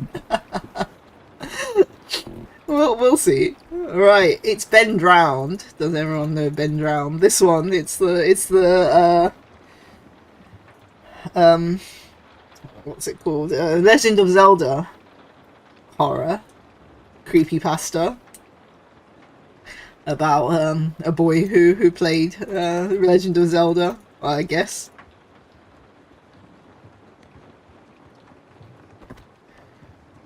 Right, 1 second. Right, so this is Ben Drowned. Post number 1. It's September the 7th, 2010. OKX, so you know, like the /x/. I need your help with this. This is not a copypasta. It's a long read, but I feel like my safety or well-being could very well depend on this. It's video game related, especially Majora's Mask, and it's still the creepiest shit that has ever happened to me in my entire life. Having said that, I recently moved into my dorm room starting as a sophomore in college, and a friend of mine gave me his old Nintendo 64. I was stoked, to say the least. I could finally play all those old games of my youth that I hadn't touched in at least a decade. His Nintendo 64 came with one yellow controller and a rather shoddy copy of Super Smash Bros. I swear, why is it like... I swear there's another horror one with... There's quite a few, like, creepypastas to do with Zelda, right? Ben. Yes, Ben. Ben round. While beggars can't be choosers, needless to say, it didn't take long until I became bored of beating up level 9 CPUs. That weekend, I decided to drive around a few neighbourhoods about 20 minutes or so off campus, hitting up some of the old local garage sales, hoping to score some good deals on some ignorant parents. I ended up picking up a copy of Pokemon Stadium, Golden Eye, F-Zero, and 2 other controllers for $2. Wow, that's really good. I don't think you can buy anything for $2 these days. Satisfied, I began to drive out of the neighbourhood when one last house caught my attention. I still have no idea why it did. There were no cars there, and there was only one table set up with random junk on it. But something sort of drew me there. I usually trust my gut on these things, so I got out of the car and was greeted by an old man. His outer appearance was, for the lack of a better word, displeasing. It was odd. If you asked me to tell you why I thought that, I couldn't really pinpoint anything. There was just something about him that put me on edge. I can't explain it. All I can tell you is that it was in the middle of the afternoon and there weren't any other people within a shouting distance. I would not have even thought of approaching this man. He flashed a crooked smile at me and asked what I was looking for. Immediately, I noticed he must have been blind in one of his eyes. His right one had that glazed look about it. I forced myself to look at his left eye instead, trying not to offend, and asked him if he had any old video games. Because Zelda is the scariest game. Like, well, I do know there is that creepypasta about Pokemon as well, right? About the unknowns and the Lavender Town. I have heard of that one before, ages ago. I was already wondering how I could politely excuse myself from the situation when he told me he had no idea what a video game was. But to my surprise, he then said he had a few ones in an old box. He assured me he'd be back in a jiffy and turned to head back into the garage. As I watched him hobble away, I couldn't help but notice what he was selling on his table. Littered across it were rather peculiar paintings, various artworks that looked like ink blots that a psychiatrist might show you. Curious, I looked through them. It was obvious why no one was visiting this guy's garage sale. They weren't exactly aesthetically pleasing. As I came to the last one, for some reason, it looked almost like Majora's Mask, the same heart-shaped body with little spikes protruding outward. Initially, I just thought that since I was secretly hoping to find that game at the garage sales, some Freudian bullshit was projecting itself into the ink blots. But given the events that happened afterwards, I'm not so sure now. I should have asked the man about it. I wish I did ask the man about it. After staring at the Majora-shaped blot, I looked up at the old man and he was suddenly there again, arm's length in front of me, smiling at me.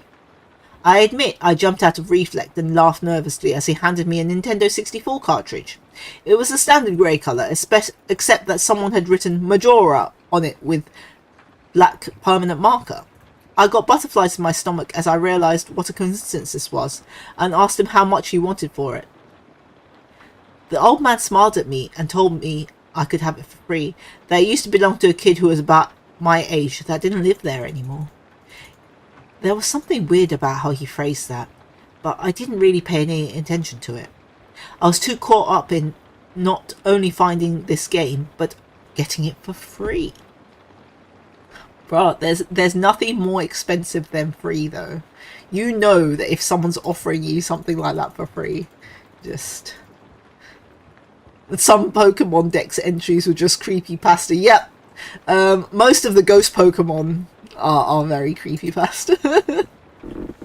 That's why they're great. I love them.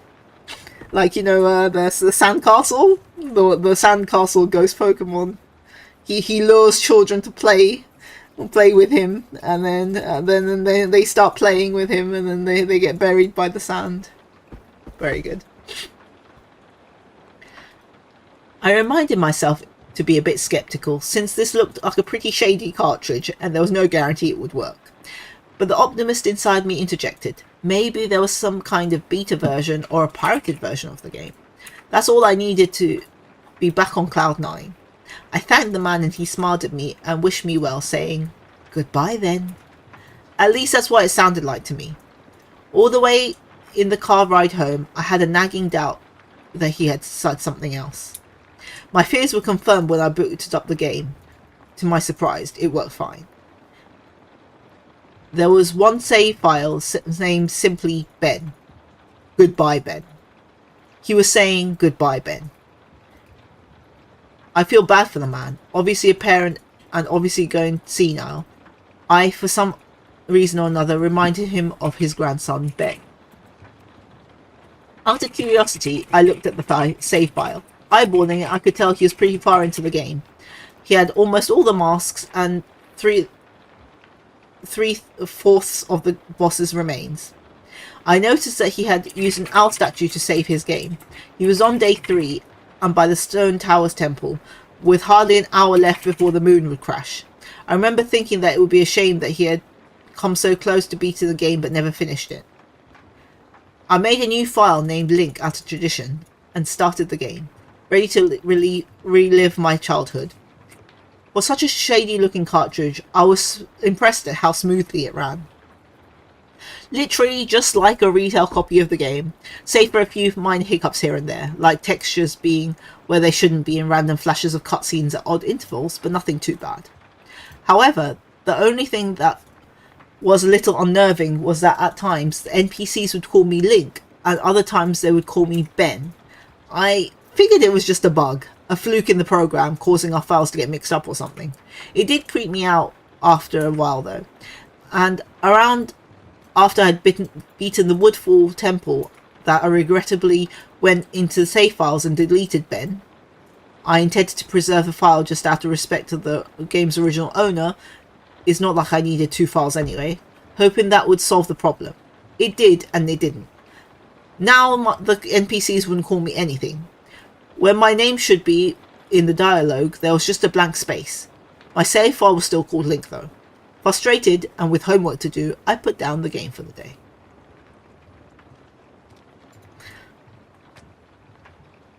The balloon one, yes! The balloon Pokemon! He's also cute. He also, he lures children into holding him, and then he just flies away with them. Yeah, I mean, you know, Poster Child Gengar is also another cursed one. He's just the ghosts of children who want to play. Link, Ben Link, yes. But why would you do that? You don't do that. If there's some creepy game file, don't open it and just delete it, or you know, never delete it. It's one or the other, man.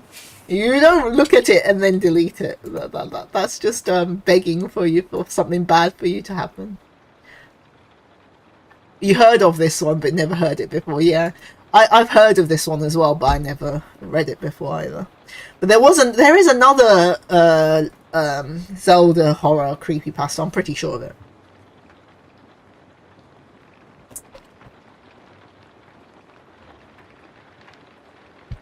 I started playing it again last night, getting the Lens of Truth and working my way towards completing the Snowhead Temple. Now, some of you more hardcore Majora Mask players know about the 4th day glitch. For those who don't, you can Google it, but the gist is that right as the clock is about to hit 000000 on the final day, you can talk to the astronomer and look through the telescope. If you time it right, the countdown disappears and you essentially have another day to finish whatever you were doing. You know what? I actually have played some Zelda games. Which one did I play? I played some Game Boy one, I think. I think it's the fish one. The windfish or whatever. All I remember is I used to enjoy bullying the chickens, and I smashed the chicken too many times, and I died because all of them came to kill me. Yeah, that was scary. Death by chicken is scary. Deciding to do the glitch and try and finish the Snowhead Temple, I happened to get it right on the first try, and the timer counter at the bottom disappeared. However, when I pressed B to exit the telescope, instead of being greeted by the astronomer, I found myself in the Majora boss fight room at the end of the game, the trippy boxed-in arena, staring at Skull Kid hovering above me. There was no sound, just him floating in the air, and the background music, which was regular for the area but still creepy. Immediately, my palms began to sweat. This was definitely not normal. Skull Kid never appeared here. I tried moving around the area, but no matter where I went, Skull Kid would always be facing me, looking at me, not saying anything. Nothing would happen though, and this kept up for about 30 seconds. I thought the game had bugged or something, but I was beginning to doubt that very much. But why? Well, I would have thought it was a bug at that point. I was about to reach for the reset button when a text appeared on the screen. You're not sure why, but you suddenly had a reservation. I instantly recognized that text. You get that message when you get a room key from Andrew at the Stockpot Inn. But why was it playing here? I refused to entertain the notion it was almost as if the game was trying to communicate with me. I started to navigate the room again, testing to see if there was some sort of trigger that enabled me to interact with something here. Then I realized how stupid I was. To even think that someone could reprogram a game like this was absurd. Sure enough, 15 seconds later, another message appeared on the screen, and again like the first one, it was already a pre-existing phrase. Go to the lair of the temple boss? Yes. No. I paused for a second, contemplating what that should I press, and how the game would react. When I realized that I couldn't select no. Taking a deep breath, I pressed yes, and the screen faded to white with the words "Dawn of a New Day" and the subtext line beneath it.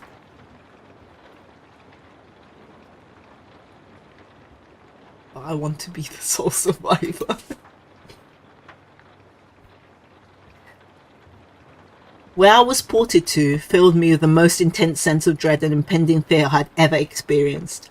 The only way I can describe the way I felt here is having this feeling of inexplicable depression on a profound scale. I am normally not a depressed person, but the way I felt here was a feeling that I didn't even know existed. It was such a twisted, powerful presence that seemed to wash over me. I appeared in some kind of weird Twilight Zone version of Clocktown. I walked out of Clock Tower, as you normally do when you start from day one, only to find that all the inhabitants were gone. Usually with the 4th day glitch, you can still find guards and the dog that runs around the tower. This time, they were all gone. What replaced them was this ominous feeling that something was out there, in the same area as me, and it was watching me. I had 4 hearts to my name, and the hero's bow, but at this point, I wasn't even concerned for my avatar. I felt I was personally in some kind of danger. Perhaps the most chilling thing was the music. It was a song of healing, ripped straight from the game itself, but played in reverse. Here we go again. it's the creepypasta game bingo. Reverse music. It got louder, building up as you would expect something to pop out at you. But nothing ever did, and the constant loop began to wear on my mental state. Every now and then, I would hear the faint laugh of happy mask salesman in the background, just quiet enough so I wasn't sure if I was just hearing things, but just loud enough to keep me determined to find him. I looked in all 4 zones of Clocktown, only to find nothing, no one, textures were missing. Clocktown had me walking on air, the entire area felt broken. Hopelessly broken. As the reverse song of healing repeated for what must have been the 50th time, I remember standing in the middle of South Clocktown, realizing I had never felt so alone in a video game before. As I walked through the ghost town, I didn't know whether it was a combination of out-of-place textures and atmosphere or the haunting melody of once peaceful and soothing song being butchered and distorted, but I was literally on the verge of tears and had no idea why. I hardly ever cry. Something had gripped me here with this powerful sense of depression that was both foreign and crippling. I tried to leave Clocktown, but every time I attempted to zone out, the screen would fade into black and I would just zone into another part of Clocktown. I tried playing my ocarina. I wanted to escape, and I did not want to be here. But each time I played the Song of Time or the Song of Soaring, it would say, "Your notes echo far, but nothing happens." By this point, it was obvious the game didn't want me to leave, but I had no idea why it was keeping me here. I didn't want to go inside the buildings. I felt I would be too vulnerable there to whatever I was terrified of. I didn't know why, but I came up with the idea that maybe if I drowned myself at the laundry pool, I could spawn somewhere else and leave this place. As I zoned in and ran towards the pool, that's when it happened. Link grabbed his head, and the screen flashed for a brief moment of the happy mask salesman smiling at me. Not Link, me. With Skull Kid's screen playing in the background. When the screen returned, I was staring at the Link statue from playing the song of Elegy of Emptiness. I screamed as the thing that just stared back at me with a haunting facial expression. I turned around and ran out and back into the South Clocktown, and to my horror, the fucking statue followed me. The only thing I can compare it to is like weeping angels from Doctor Who. Every so often, at random intervals, the animation would play of the statue appearing behind me. It was like the thing was chasing me, or I don't even want to fucking say it, haunting me. By this point, I was on the verge of hysterics. Not even once did the thought of turning off the console occur to me. I don't know why, I was so wrapped up into it. The terror felt all so real. I tried to shake the statue, but it would literally appear right behind me every single time. Link started to make these weird animations I had never seen him do before. He would flail his arms around or spasm randomly, and the screen would cut to the happy masked salesman smiling again for a brief moment before I was face to face with the fucking statue again. I ended up running to the Swordmaster's dojo and to the back. I don't know why, but in my panic, I just wanted some kind of reassurance I wasn't alone here. To my dismay, I found no one, but as I turned to leave, the statue cornered me in the cubby in the back. I tried attacking it with my sword, but no avail. Confused and back into a corner, I stared at the statue, waiting for it to kill me. Suddenly, the screen flashed again, the happy masked salesman. Link turned to face my screen, standing upright, mirroring the statue, looking at me along with his copy, literally staring at me. Whatever was left of the fourth wall was completely shattered, while I ran out of the dojo terrified. Suddenly, the game warped me into an underground tunnel, and the reverse song of healing queued up again, as I was given a brief moment of rest before the statue started appearing behind me again, this time aggressively. I could only take a few steps before it was summoned behind me again. I hurriedly made my way out to the tunnel and reappeared in southern Clocktown. As I ran aimlessly in sheer panic, suddenly a red dead screamed, and the screen faded to black as dawn of a new day appeared again.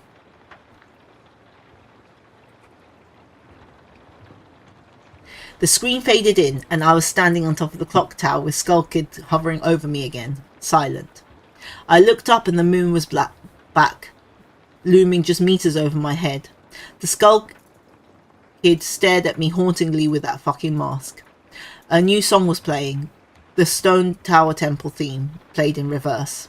In some sort of desperate attempt, I equipped my bow and fired a shot at Skull Kid. It actually hit him and played an animation of him reeling back. I fired again, and on the third arrow, a text box appeared saying, "That won't do you any good, hee hee."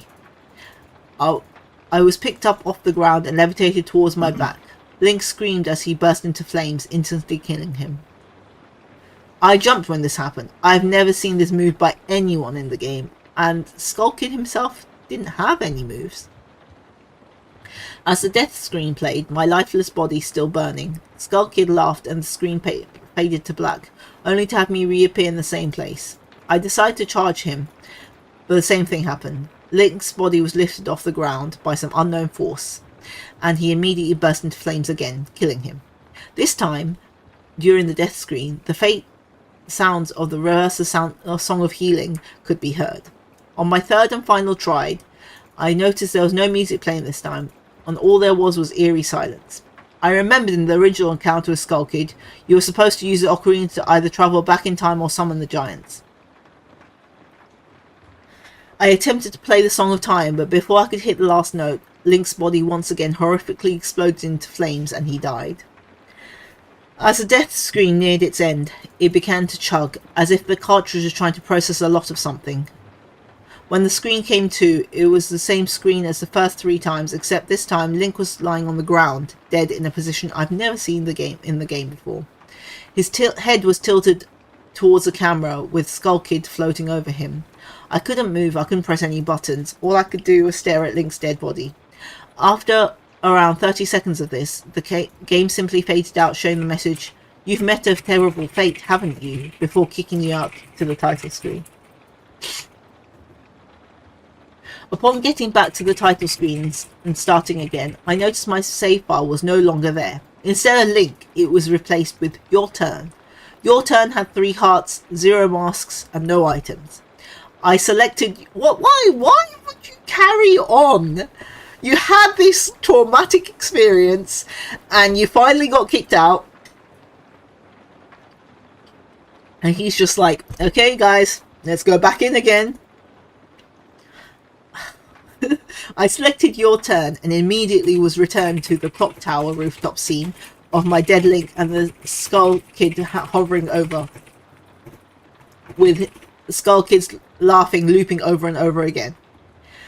I quickly hit the reset button, and when the game booted up again, there was one more save file added below Your Turn, entitled Ben. Ben's save was right back where it was before I deleted it, at the stone tower temple with the moon almost crashing. I turned off the game at that point. Yeah, okay, well done. You finally did the smart thing. I'm not superstitious, but this is way too fucked up even for me. I haven't played it all day. Hell, I didn't get any sleep last night. I kept hearing this reverse Song of Healing music in my head, and I just remember the sense of dread I felt when entering Clock Town. I drove back to the old man's house today to ask him some questions with a buddy of mine. No way was I going there alone, only to find that there was a for sale sign in the front yard. When I ran the door, no one was home. So now I'm back here writing down the rest of my thoughts and recording what happened. Sorry if someone had this grammatical errors and whatnot. I'm running on no sleep here and terrified of this game.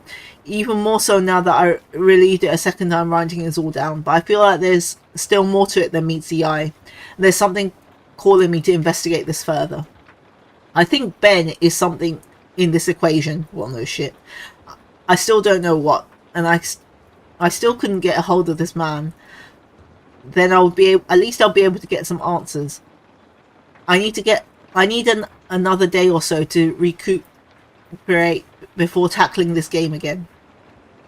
Why would you play again? I feel like it's already taken a toll on my sanity. But next time I do this, I'm going to record my footage all the way through.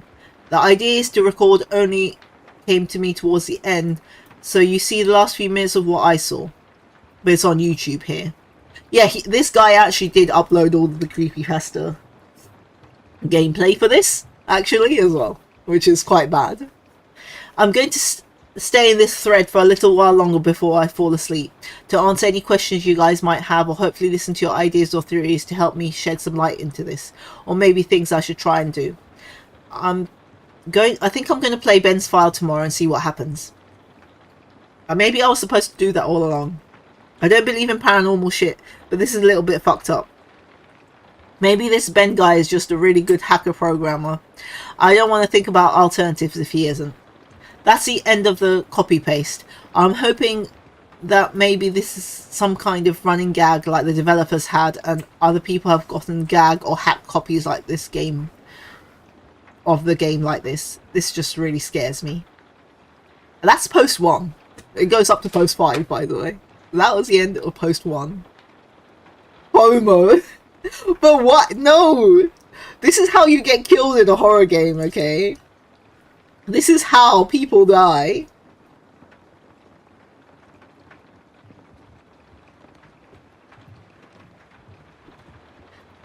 So, that was just the first day. This guy is back. Post 2, September the 8th, 2010. I'm going to post what happened and link the video footage, but last night everything got too real for me. I think I'm done messing around with this. Well, I would have been done messing around with this like last time, bruh. I passed out pretty much immediately after making that thread, but last night, that Elegy of Emptiness statue, I had a dream about it. I dreamt it was following me, and that I was minding my own business when I felt my neck hair stand on end. I turned around, and that thing, that horrible lifeless statue, was staring right at me with those empty eyes, merely inches away. In my dream, I remember calling it Ben, and never before had I had a dream where I could remember it so vividly. But the important thing is, I did get some sleep, I suppose. Today, putting off playing games as long as I could, drove back up to the neighbourhood to see if the old man came back. As I expected, the car was still gone and no one was home.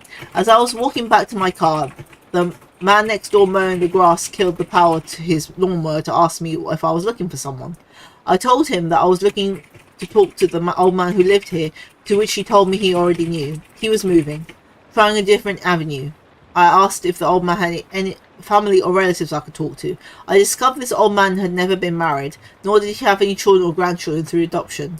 Starting to become worried, I asked one final question, one that I should have asked from the beginning. Who was Ben?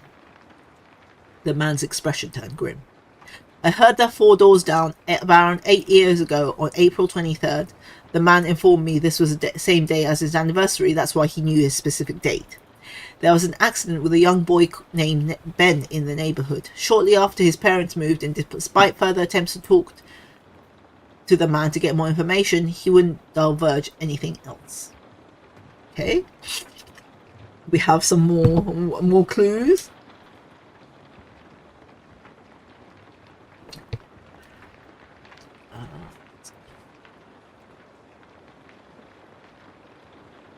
I went back and started playing again. I loaded up the game and immediately jumped at the title screen where the mask flies by. The sound of that play was not the normal whoosh noise. It was something much more high-pitched. I don't know. I pressed start, bracing for the worst. But just like the 2 nights ago, the files Your Turn and Ben were displayed. Truth to be told, I looked at the Ben file and hesitated for a moment, noticing the stats were not the same as they originally were 2 days ago. It seemed he had already completed the Stone Tower Temple this time. Summoning my courage, I selected it. Immediately, I was thrust into complete chaos. Sure enough, I was outside Stone Tower Temple, but that's all that was expected. The zone itself wasn't called Stone Tower Temple, but rather and immediately a dialogue box of complete gibberish that I couldn't make out greeted me. Something like that. Link's body was distorted. His back was cocked violently to the side to where his posture was permanently disfigured. Link's expression was dull, almost monotonous. He had an expression on his face that I didn't recognize before. It was a blank look, as if he was dead. As Link stood there, his body spasming irregularly back and forth, I examined what had become of my avatar, and I noticed I had a C button item I had never seen before. Some kind of note, but pressing it did nothing. Sounds played back and forth that I didn't recognize from the game, almost demonic in nature, and there was some kind of high-pitched yip or some kind of laugh or something playing in the background. I had 2 minutes to take in the environment before another one of those fucking Elegy of Emptiness statues was summoned. Immediately after, I was cut into Dawn of a New Day screen, except this time without the line subtext.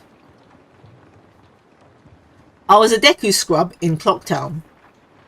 This scene would normally play after the first time you travelled back in time. Tattle would say, well, what happened? It's as if everything has... But instead of saying, started over, she finished her remark in a broken text as the laugh of the happy masked salesman played in the background. I was put back in control of my character, but from a fucked up camera angle. I was looking from behind the door to the clock tower, watching my avatar run around as a Deku scrub. Seeing how I really had no place to go because I couldn't see anything, I begrudgingly went inside the door. I was greeted by the happy masked salesman who told me, "You've met a terrible fate, haven't you?" before the screen whited out. I was in Termina Field as a human again. I might as well not have been playing the same game anymore. I was being warped around, there was no sign of a day clock or anything. I took a moment to get my bearings as I looked around the field, and immediately I could tell this was not normal.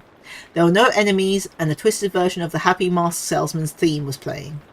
I decided to run towards Woodfall before I noticed a gathering of 3 figures to the side, one of them being Epona. As I approached them, to my horror, I saw the Happy Masked Salesman, the Skull Kid, and the Elegy of Emptiness statues were just standing there. I figured maybe they were bugged out, but by now I told myself I should know better. Nevertheless, I approached them carefully and found the Skull Kid was playing some kind of idle animation on loop. Same with Epona, and the Elegy of Emptiness statue was doing what it's been doing all along, just standing there eerily. It was the Happy Masked Salesman that scared me more profoundly than the other 2. He too was idle, wearing that shit-eating grin, but whenever I moved, his head slowly turned and followed me. I had not engaged in any dialogue with him, nor was I in combat with him, yet his head still continued to follow my movements. Reminded of my first encounter with Skull Kid on top of Clock Tower, I pulled out my ocarina, to which the game played the ding sound for when you're supposed to play your ocarina, and tried a song I hadn't played yet, the Happy Masked Salesman's own song, and the song that had been playing on loop back in Day 4, the Song of Healing. I finished playing the song, and as I did, an ear-piercing shriek blasted from my TV. Sky immediately started flashing. The Happy Masked Salesman twisted theme song sped up, intensifying the fear inside me, and Link exploded into flames and died. He died again! The 3 figures stayed up during my death screen as they watched my lifeless body burn. I couldn't describe to you how sudden and terrifying the transition from eerie to terror is. You're going to have to watch the video if you want to see it firsthand. The same fear that caused me to lose sleep 2 days ago started to grip me again as I was met with the text, "You've met a horrible fate, haven't you?" for the 3rd time. There had to be some kind of meaning behind that. This is like a full-on murder mystery. It is. I told you, it's a literal novel. I had little time to ponder as I was immediately given another small cutscene of transforming into Azora. Now I found myself in the Great Temple Bay. Hesitant but curious to see what the game had in store for me, I slowly made my way towards the beach, where I found Epona. I wondered why the game had decided to put her here. Was the game implying she was trying to get a drink? Unable to take the mask off, I decided that riding the steed wasn't the reason she was placed here. I suddenly realised that Epona kept neighing, and the way she was angled made it look like she was trying to signal a point to me off in the distance. It was a hunch, but I drove to the Great Bay and started swimming. Sure enough, I almost missed it. I found something at the bottom of the ocean. One last Elegy of Emptiness statue. I went down to examine it, and suddenly my Zora started a choking animation I've never seen a Zora do before, which didn't even make sense because Zoras can breathe underwater. Regardless, my character choked to death and died, and again the statue was the only thing that was highlighted in my death. I didn't respawn this time. I was moved back to the main menu as I restarted the console.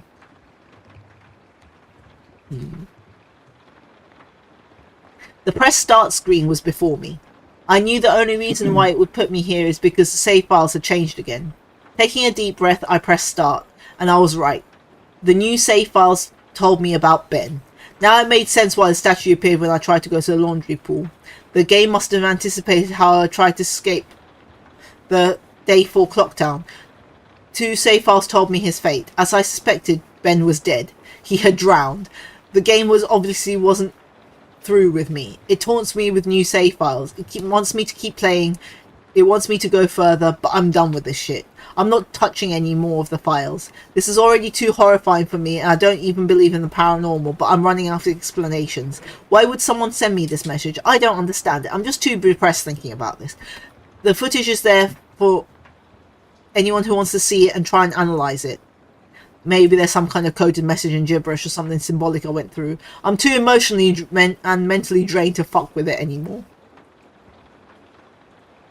Wait. How does he know, though? How does he know about the fact that Ben drowned? Ben drowned, basically. Let's see. 1 second.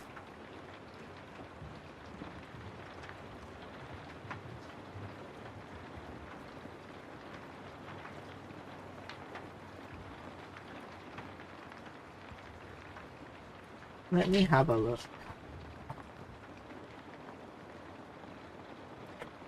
I want to see. Let's watch this. Second.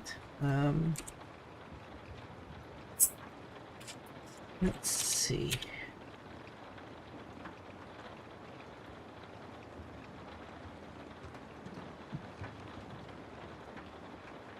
Wait. Oh, I want to show you guys too.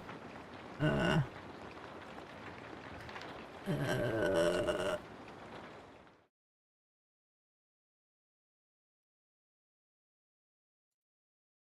we go.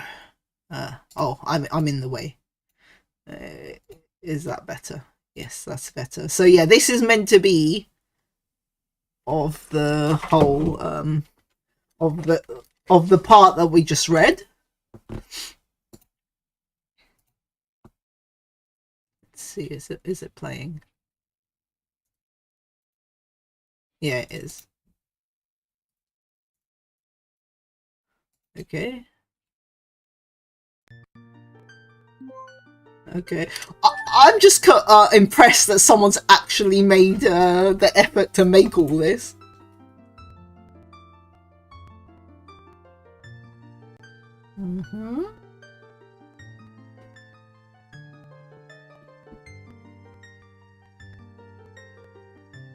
Oh, this is him hesitating, I suppose. Yes, please. Oh, there we go.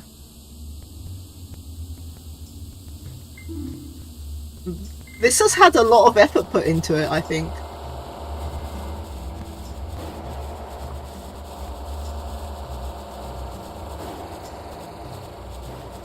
I assume this must be a mod or something of some kind.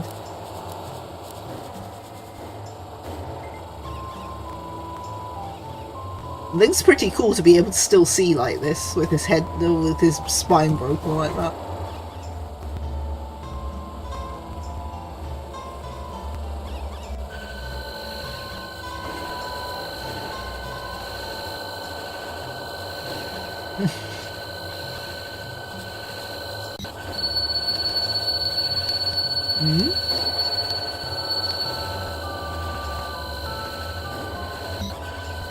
Oh, is that the statue? That must be the statue.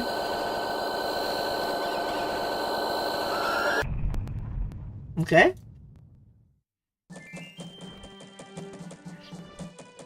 Oh, that's cute. What is that?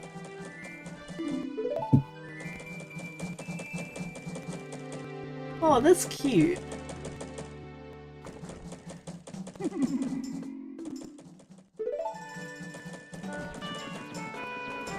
This is cute. Oh yes, this is what he was talking about, that he can't see because of the door. Oh, that thing is cute though. Okay. I do know, even though I'm not played Majora's Mask, I do know that salesman. He is famous.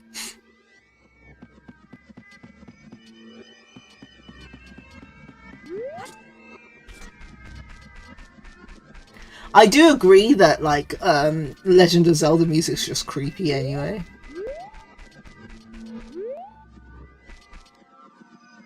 Oh, look! It's the 3!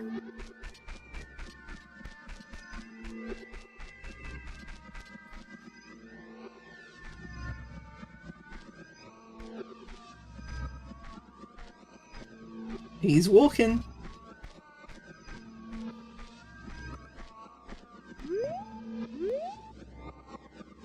They're just doing nothing.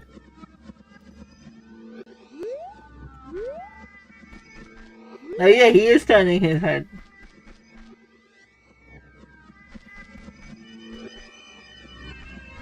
I assume this is not normal then. I've not played the game, so I don't know. But...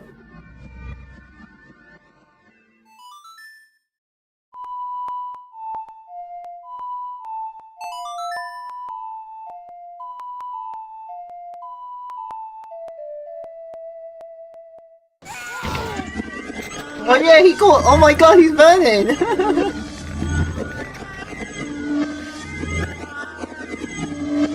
Can you imagine, you know, if I got this game, I'd just be laughing like this.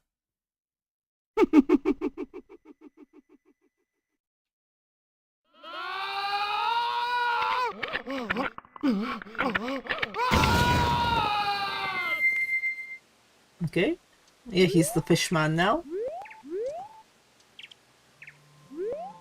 Interesting.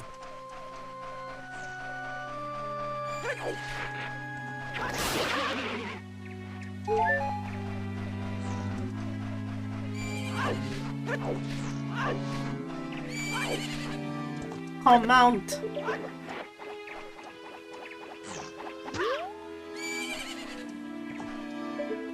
I'm just impressed this person actually spent all this time to make all of this.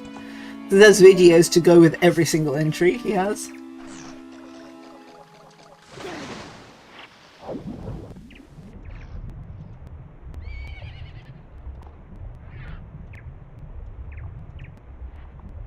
So retro. But yeah, to be honest, I've never owned a console, so I've never played like N64 and things like that. I really wanted to, because I really wanted to play Pokemon Snap. I remember that. I remember when I was little, I used to see that advert, and I'd be like, oh, I want to play this.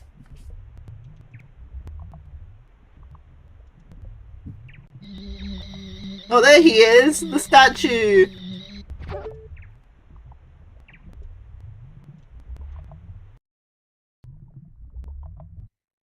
He's dead!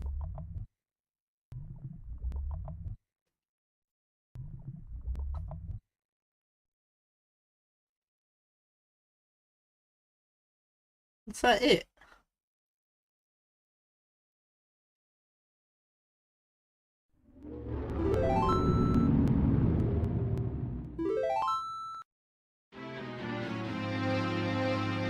Oh right, okay, so it's saying Ben drowned. Okay, I get it now.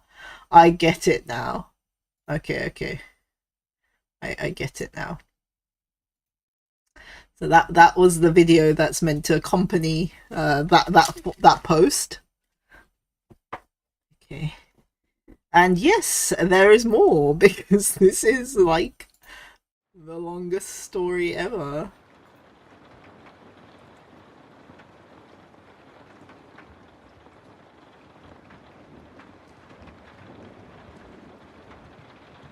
I haven't seen this. It's pretty cool. Yeah, it is cool that he literally did go and mod the whole thing.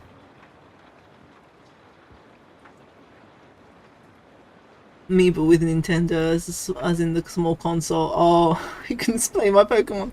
I did. I actually did have a Game Boy, I think, color, and I did play that. Anyway, yes. So there is more to this. So, where did we get to? So yeah, that was post 2, right? So then there is post 3, September 10th, 2010. So this is 2 days after the last post. I know it's early in the morning. I've stayed up all night. I can't sleep. I don't care if people see this. That's not the point. I just wanted to get words just want the word to get spread so I don't suffer it for nothing. I've lost the will to type about this. The less I dwell on it, the better. I think this video speaks for itself. I did what you guys told me to. I played the Elegy of Emptiness song at the first prompt by the game I was given. But I think that's what the game, or Ben, Jesus Christ, I can't believe I'm humouring this absurd idea that he exists in this game, wanted me to do. He's following me now, not in game. He's in my dreams. I see him all the time, behind my back, just watching me. I haven't gone into any of my classes. I've stayed in my dorm room with the windows closed and the blinds shut. That way I know he can't watch me. But he still gets me when I play. When I play, he can still see me. The game is scaring me now. It talked to me for the first time, not using the text that's already in the game. It spoke to me. Talked to me. It referenced Ben. It talked to me. I don't know what this means. I don't know why it wants. I never wanted this. I just want my old life back. It's stuff like this that doesn't happen to people like me. I'm just a kid. I'm not even old enough to drink yet. It's not fair. I want to go home. I want to see my parents again. I'm so far away from home at this school. I just want to hug my mom again. I just want to forget that this statue's horrible blank face. My original game file is back, just the way I left it before it was gone. I don't want to play anymore. I feel like something bad will happen if I don't, but that's impossible. It's a video game, haunted or not. It can't hurt me, right? Like, seriously, though. It can't, right? That's what I keep telling myself. But every time I think about it, I'm not so sure. And it's post 4. September 12th, 2010. Let me clear things up. I know you guys are worried, but ᕐÄopossum is okay. That's the guy who is the OP for this. He finished moving out today and he said he's going back home. He's taking this semester off. I'm not really sure what happened. I have a vague idea, but you guys probably know more than I do. I'm ᕐÄopossum's roommate, and obviously I know something was wrong with him for a few days now. He stayed in his room all the time, fell out of contact with literally all his friends, and I'm pretty sure he hasn't been eating hardly anything. After the second day I couldn't stay in there anymore, so I've been crashing at a buddy's place. I'm only coming into my room to get stuff that I need.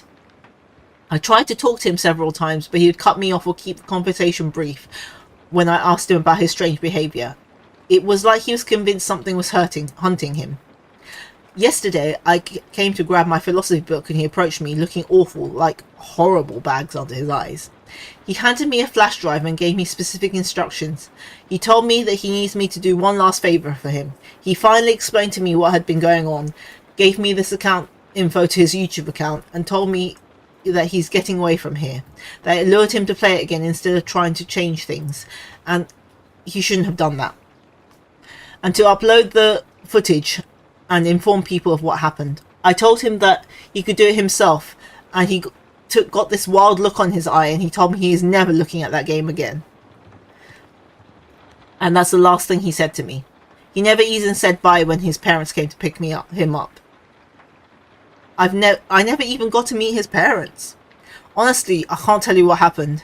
When he spoke to me, it was kind of hard to understand him, and his fucked up appearance really distracted me. On the flash drive, there was a footage of the game last night, a text document with his name and password for YouTube, and a third document called The Truth Text, containing what he told me were his notes that he had taken. He told me that this meant everything to him, and that I follow his instructions exactly. Normally I wouldn't be so to the letter for the request over a fucking video game, but the way he spoke and the way he looked at me made me know this was really serious, and I'm going to honour that. I've had this video since yesterday, but I had to have someone help me use Pinnacle. That's not really my forte. That after watching it, I had to go back and look through his other videos on his YouTube account to realise what was going on, and even then I'm really confused. The video I'm releasing tonight, The Truth Text, will be released on September 15th, just like he requested. I haven't dared peek at it yet, so the first time I will see it will be the first time you get to see it out of the respect for my friend. To answer your questions, no, I haven't tried calling him yet. I think I'll give him a call tomorrow to see if he's okay or not. He should have gotten back home by now. About the video. In this video, I cut straight to when he loaded the Ben file in the game. Looking back, I realised that ᕐÄopossum left the save select screen in because it said some different names sometimes. So my bad for that. But all it said this time was at the end of the last video, Link and Ben. Nothing different. I wasn't there when he played it, but it looks to me like in the beginning when he first spawns he's testing out equipment or seeing what item he sells or something. Because apparently they've changed randomly before. Then, after that, I just think the game got too personal for him. So that's post 4. And then there's the final post, which is post 5, September the 15th, which is the day that he was told to upload that video, 2010. Hey guys, ᕐÄopossum here. This will be the last time you'll be hearing from me, and this is my final gift to you. These are the notes I have taken and the realizations I have made. Before I delve into this, I want to thank you for following me and thank you for listening. It feels like the weight of a powerful burden is about to be lifted. By the time you read this, I won't be around anymore. But after spending 4 days with the abandoning game, I have begun to understand what's really at play here, and hopefully after reading this we can ensure this never happens again. These are the things I could not share with you while this was going on due to the circumstances to which I'll explain. With Ben blocking any attempt I made to try and relay the truth to you, I tried, ever so subtly, to warn you guys in various ways. Amidst my chaos and my delirium, I devised a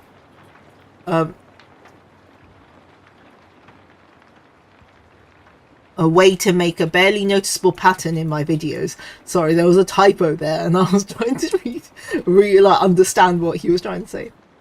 All 5 videos I recorded over 4 days. I have either had the Mask of Truth interacted with the Gossip Stone or the Lens of Truth equipped at some point.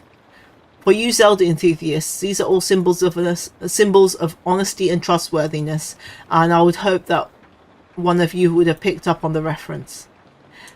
As I played the file, which I would name Ben, being mindful of how Ben was watching my every move in the game, I made a point to avoid doing anything too obvious, but I sent a hidden message to you guys.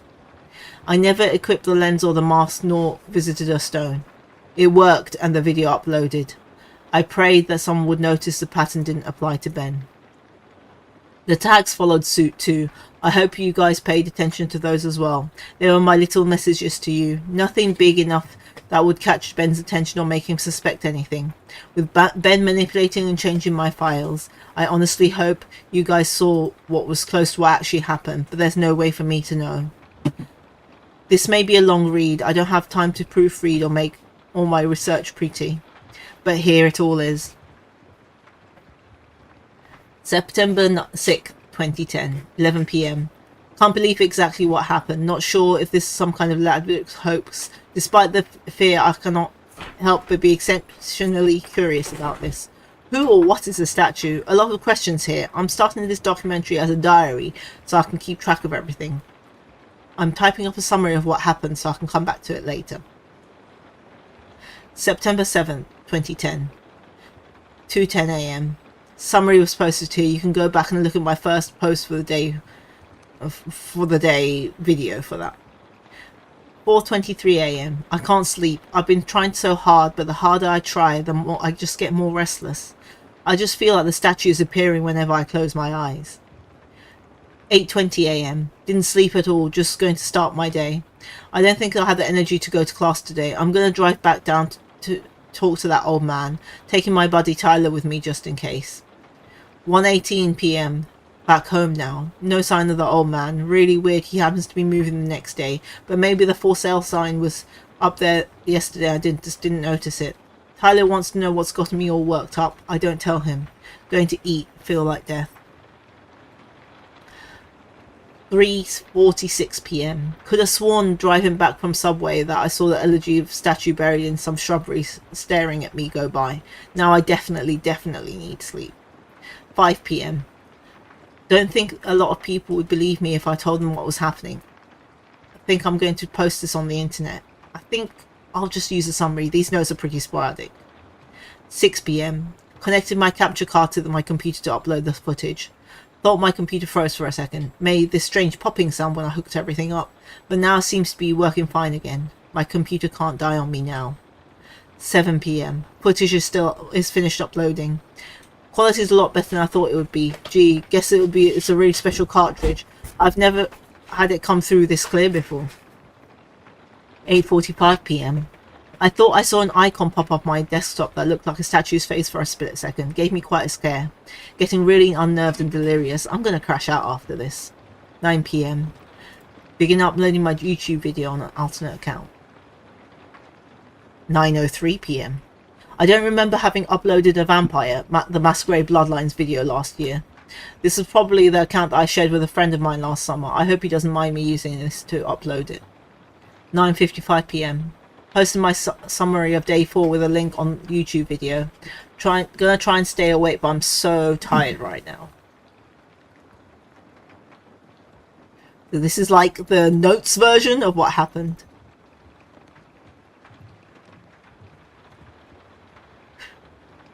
Good evening, no username.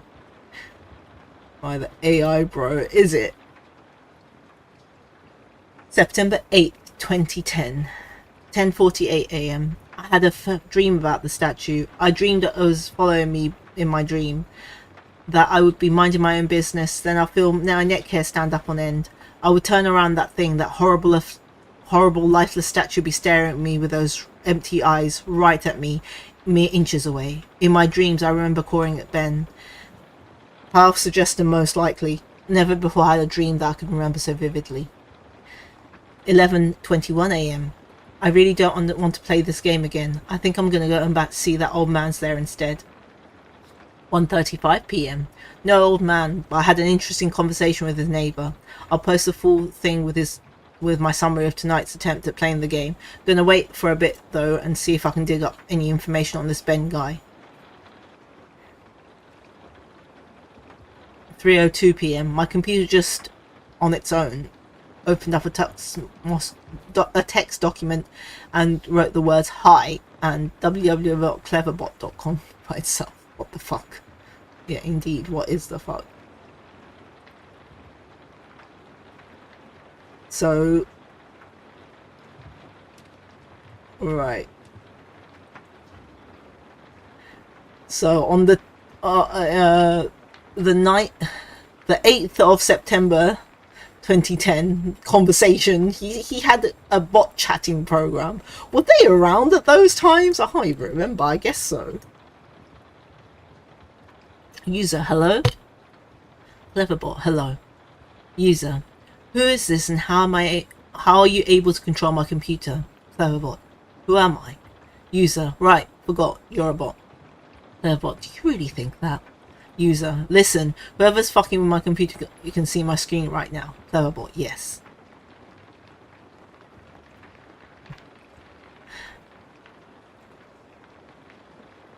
Anyway, I'm calling DPS. You picked a bad time to fuck with me, kid.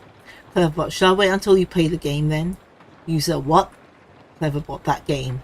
User, Majora's Mask? Cleverbot, yes.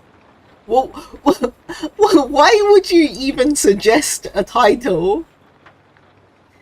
User, how do you know about that? Cleverbot, because. User, because what? Cleverbot, I did it.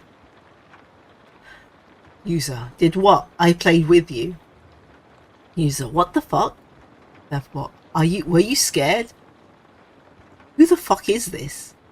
Cleverbot, Ben. User, the statue. You're in my computer now? Okay, this is becoming more ridiculous. Cleverbot, yes. User, how? Cleverbot, you connected me. User, what the fuck? Cleverbot, answer, no. Cleverbot, answer. What in the world?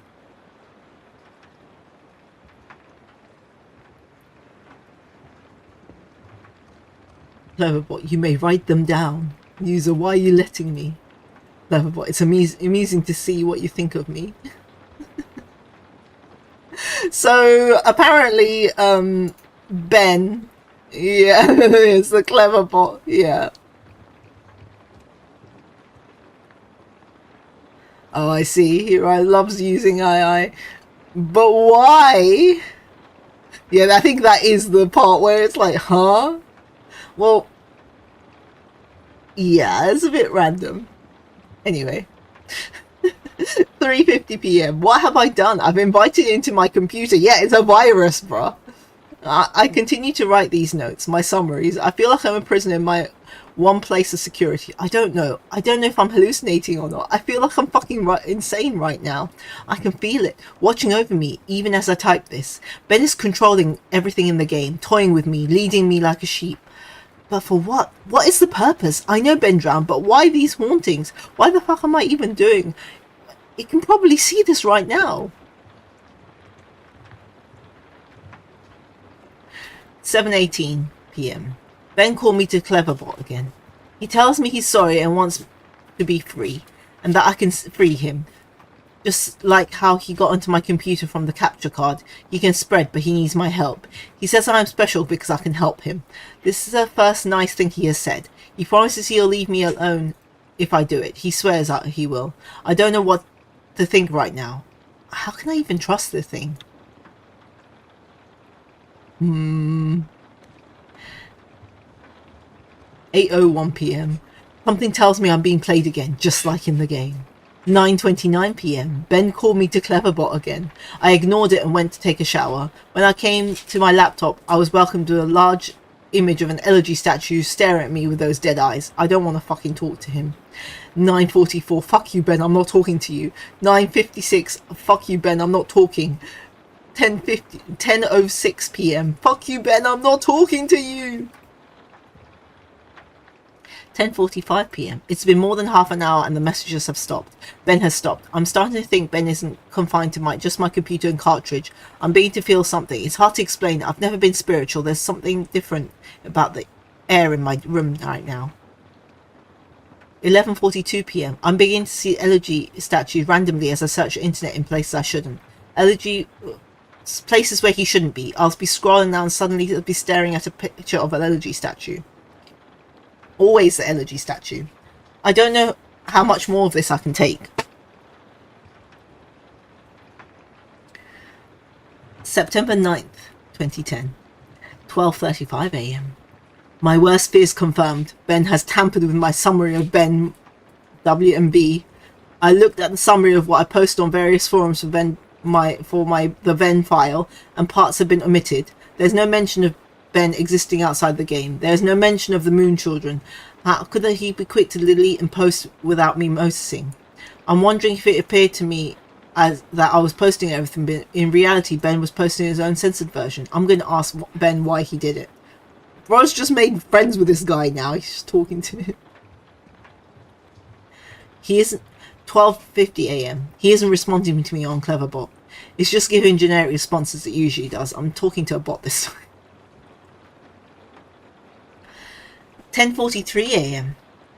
The Moon Children appeared in my dreams last night. They lifted up their masks to reveal their hideously disfigured faces, maggots crawling out of their orifices, sunken black holes where the eyes should be, a yellow smile that grew larger and bigger as they came closer to me.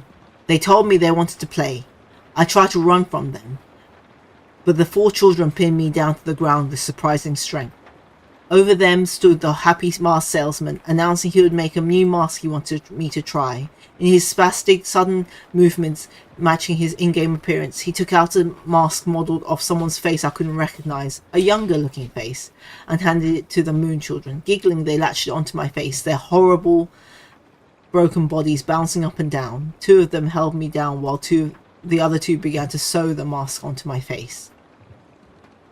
My shrieks and screams caused the happy mask salesman's face to turn to the most horrific smile I've ever seen. He sporadically moved around, examining this procedure like a curious doctor in that most impossible movement. I failed around, but it was no use. My eyes rolled to the back of my head because of the pain. It felt so real, but I couldn't wake up. I couldn't wake up no matter how hard I tried to wake up. After the mask was melted into my flesh, they began to sew my legs together, then my arms. The horrific feeling of a needle puncturing your legs and pulling them in, rupturing your Achilles tendons and tying them together, resonated throughout my entire body. I tried to scream, but the mask was so pressed tightly against my face. It was my new face. My new face had no mouth. I didn't make a sound. Oh, this is kind of similar to Silent Hill. The bad end. I tried telling myself, or was it the good end? I tried telling myself in my head that I was dreaming. Tried telling myself again and again, and suddenly the moon children stopped and looked at me. They just stared. And the happy masked salesman slowly bent down and stared at me, inches from my face, and grinned when he simply said, "You've met with a terrible fate, haven't you?" Before the moon children resumed with increased vigor. I couldn't wake up. I couldn't wake up. They wouldn't let me wake up until they crafted me into another elegy statue. I woke up sweating, crying, shaking uncontrollably. I immediately ran to my computer and went for Ben. Silent link, I hope.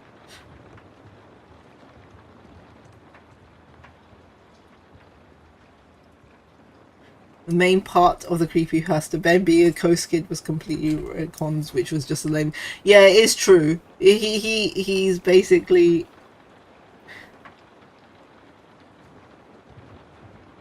like, So yeah, basically after this, the main guy, the MC has another argument with the clever bot.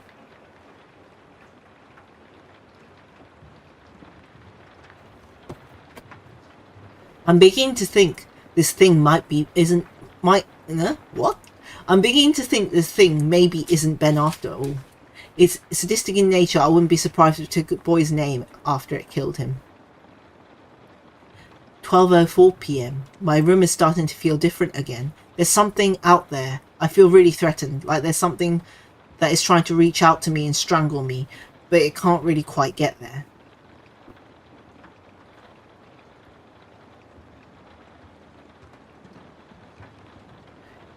(1:41 p.m. I'm going insane trying to decide what is real and what isn't. Is Ben trying to play a trick on me, or is this for real?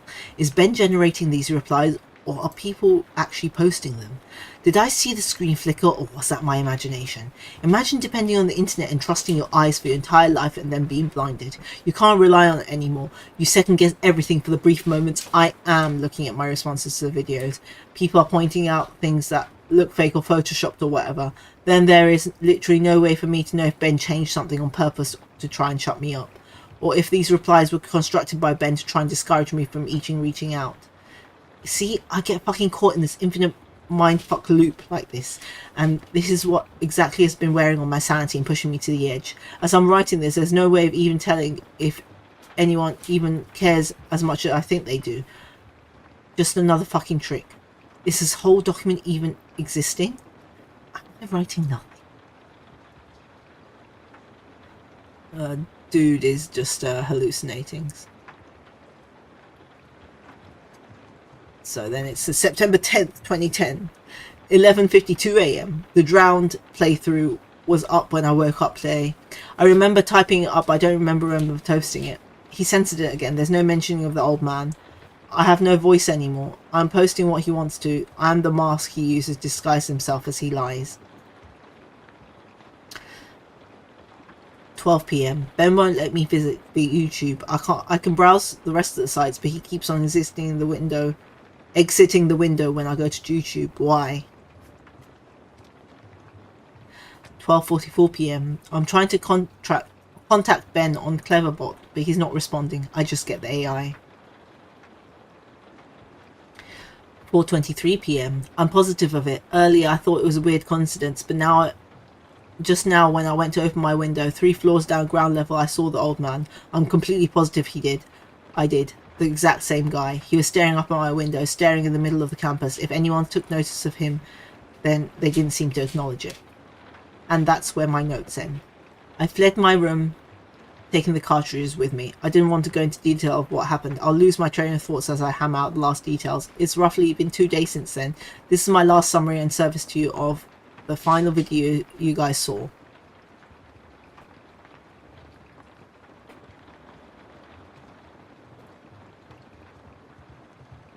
Do not download any of my videos or anything about my videos. Through a YouTube video, audio ripper, a screen grab, whatever. I don't know how he can spread, but I know that just watching them on YouTube, reading my text won't be able to allow him to spread. Otherwise, he wouldn't need my help in the first place. But I strongly recommend you do not take anything you see streaming online onto your personal computer. This will be my last posting. Okay, well, I'm safe then. I only watched the YouTube video. I'm fine. I'm putting up this forum. I'm putting this up on this forum for the world. If you see any further posts from me after today's current day, September 12th, and the current time, 12:08 AM, discredit them. It has already been proven to me that Ben can access my account password and manipulate my computer, and like I said, I have no idea what to extent he can do this, but know that it will do anything to break free. He is desperate. To ensure your safety, just forget about me, please. And obviously this goes without saying, but from here on out, do not download any images I may put up, any files, anything. This 5th day will be my last day. I'm going to burn the cartridge and then come back to destroy my laptop. Again, even though I don't know you, this is sort of bittersweet for me. This semester I really didn't have any friends, or rather I stopped paying attention to them. But I suppose it's partly to blame because I'm the genius who picked to live in a single... I'm the genius who picked to live in a single. I suppose someone to get hold of me and save me before I got too immersed in this game would have literally saved my life. However, it proved too much for me. I'm glad it happened to me and I could get the warning out so that Ben dies here. Lastly, thank you for taking the time to open this and open yourselves up to me by hearing my story, despite maybe not believing me. You didn't need to have to do that. Really, you shouldn't have. Your support this entire time kept me going, and now I'm finally free of this. Thanks again. And that's where the post ends. Yeah, it is. It did go totally random. I think Ben Drowned would have been better if stuck with Ben being a ghost child. Yeah. I think it would have been better if, I don't know, he went to research on this, on Ben Drowned, on this Ben, and he found out some more information or something, and you know, stuff like that. I think that would have been a bit more interesting, I think, because yeah, the bot thing was a bit random in my opinion. I agree. Yeah, like, yeah, I think it would have been better as a simple ghost story, you know. A haunted cartridge. I thought that was going to be the whole point. Yeah, so did I actually, because I knew the rough storyline, but I didn't know about the whole bot business and him taking over the computer. Then he just ends up becoming a virus. That's not as scary, you know. The creepypasta project aged poorly out of the box. Yeah, it had a concept. Yeah, I think so. Well, I think that's with a lot of the older creepypastas. Like, of course, when you're... And it's also the age you read them, right? When you're, like, 10, 11, and you read them, you're like, oh my god, this is so cool. But then, like, when you read them as an adult, you're like, what the hell is this? But yeah, no, I do think some of these stories... like, yeah, are like very iconic still, though. I guess they're part of pop culture. As a historical piece, it's interesting. But yeah, and yeah, tomorrow I will be playing Jeff the Killer game, the newer one, not the older one, as part of my my Y2k series. The Slender Man aged better because his thing was literally in pieces and tied. Yeah. I don't know. I think you weren't here when I was going through Slender Man. But,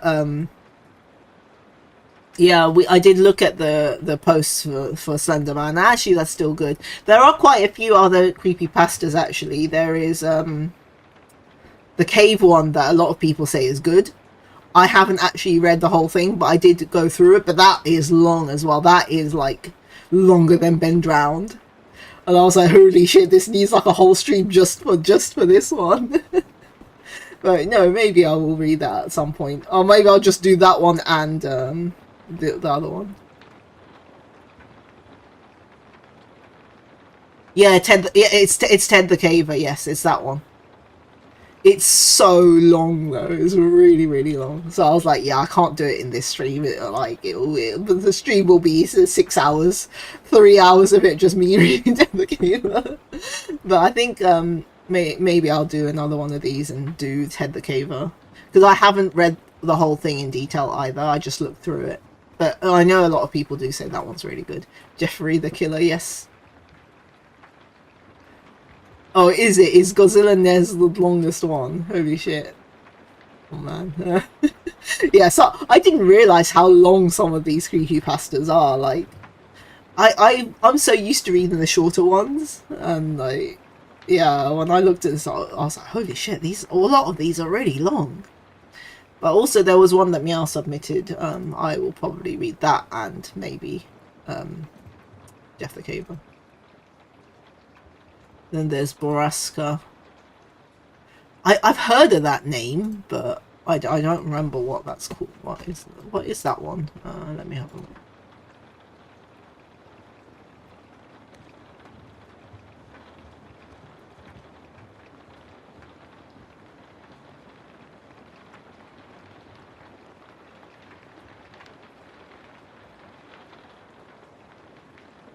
Oh yeah, it is pretty long. I'm just looking at it on the Creepypasta website. Yeah, that is long.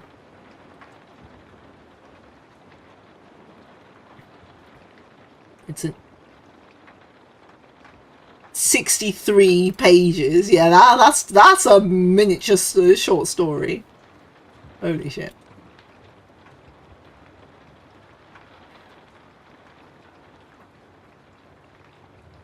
So yeah. Yeah, I think I'll read, yeah, the one that Meow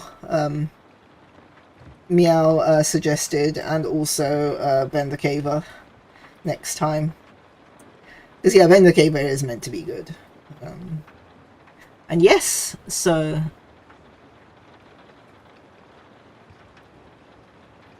it tries too hard. Oh, I see. Yeah, I get what you mean. Yes, so tomorrow I will be playing the Jeff the Killer game. We'll see how it is. I have no idea. I don't even know if it's a good game, but you know, it'll be fun. And Ted the Caver, on the other hand, is still good. Yeah.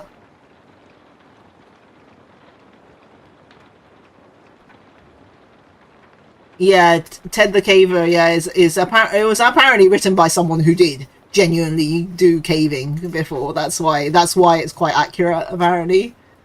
And he used a lot of photos, because it's written like a diary, and the photos and stuff he said are legitimately from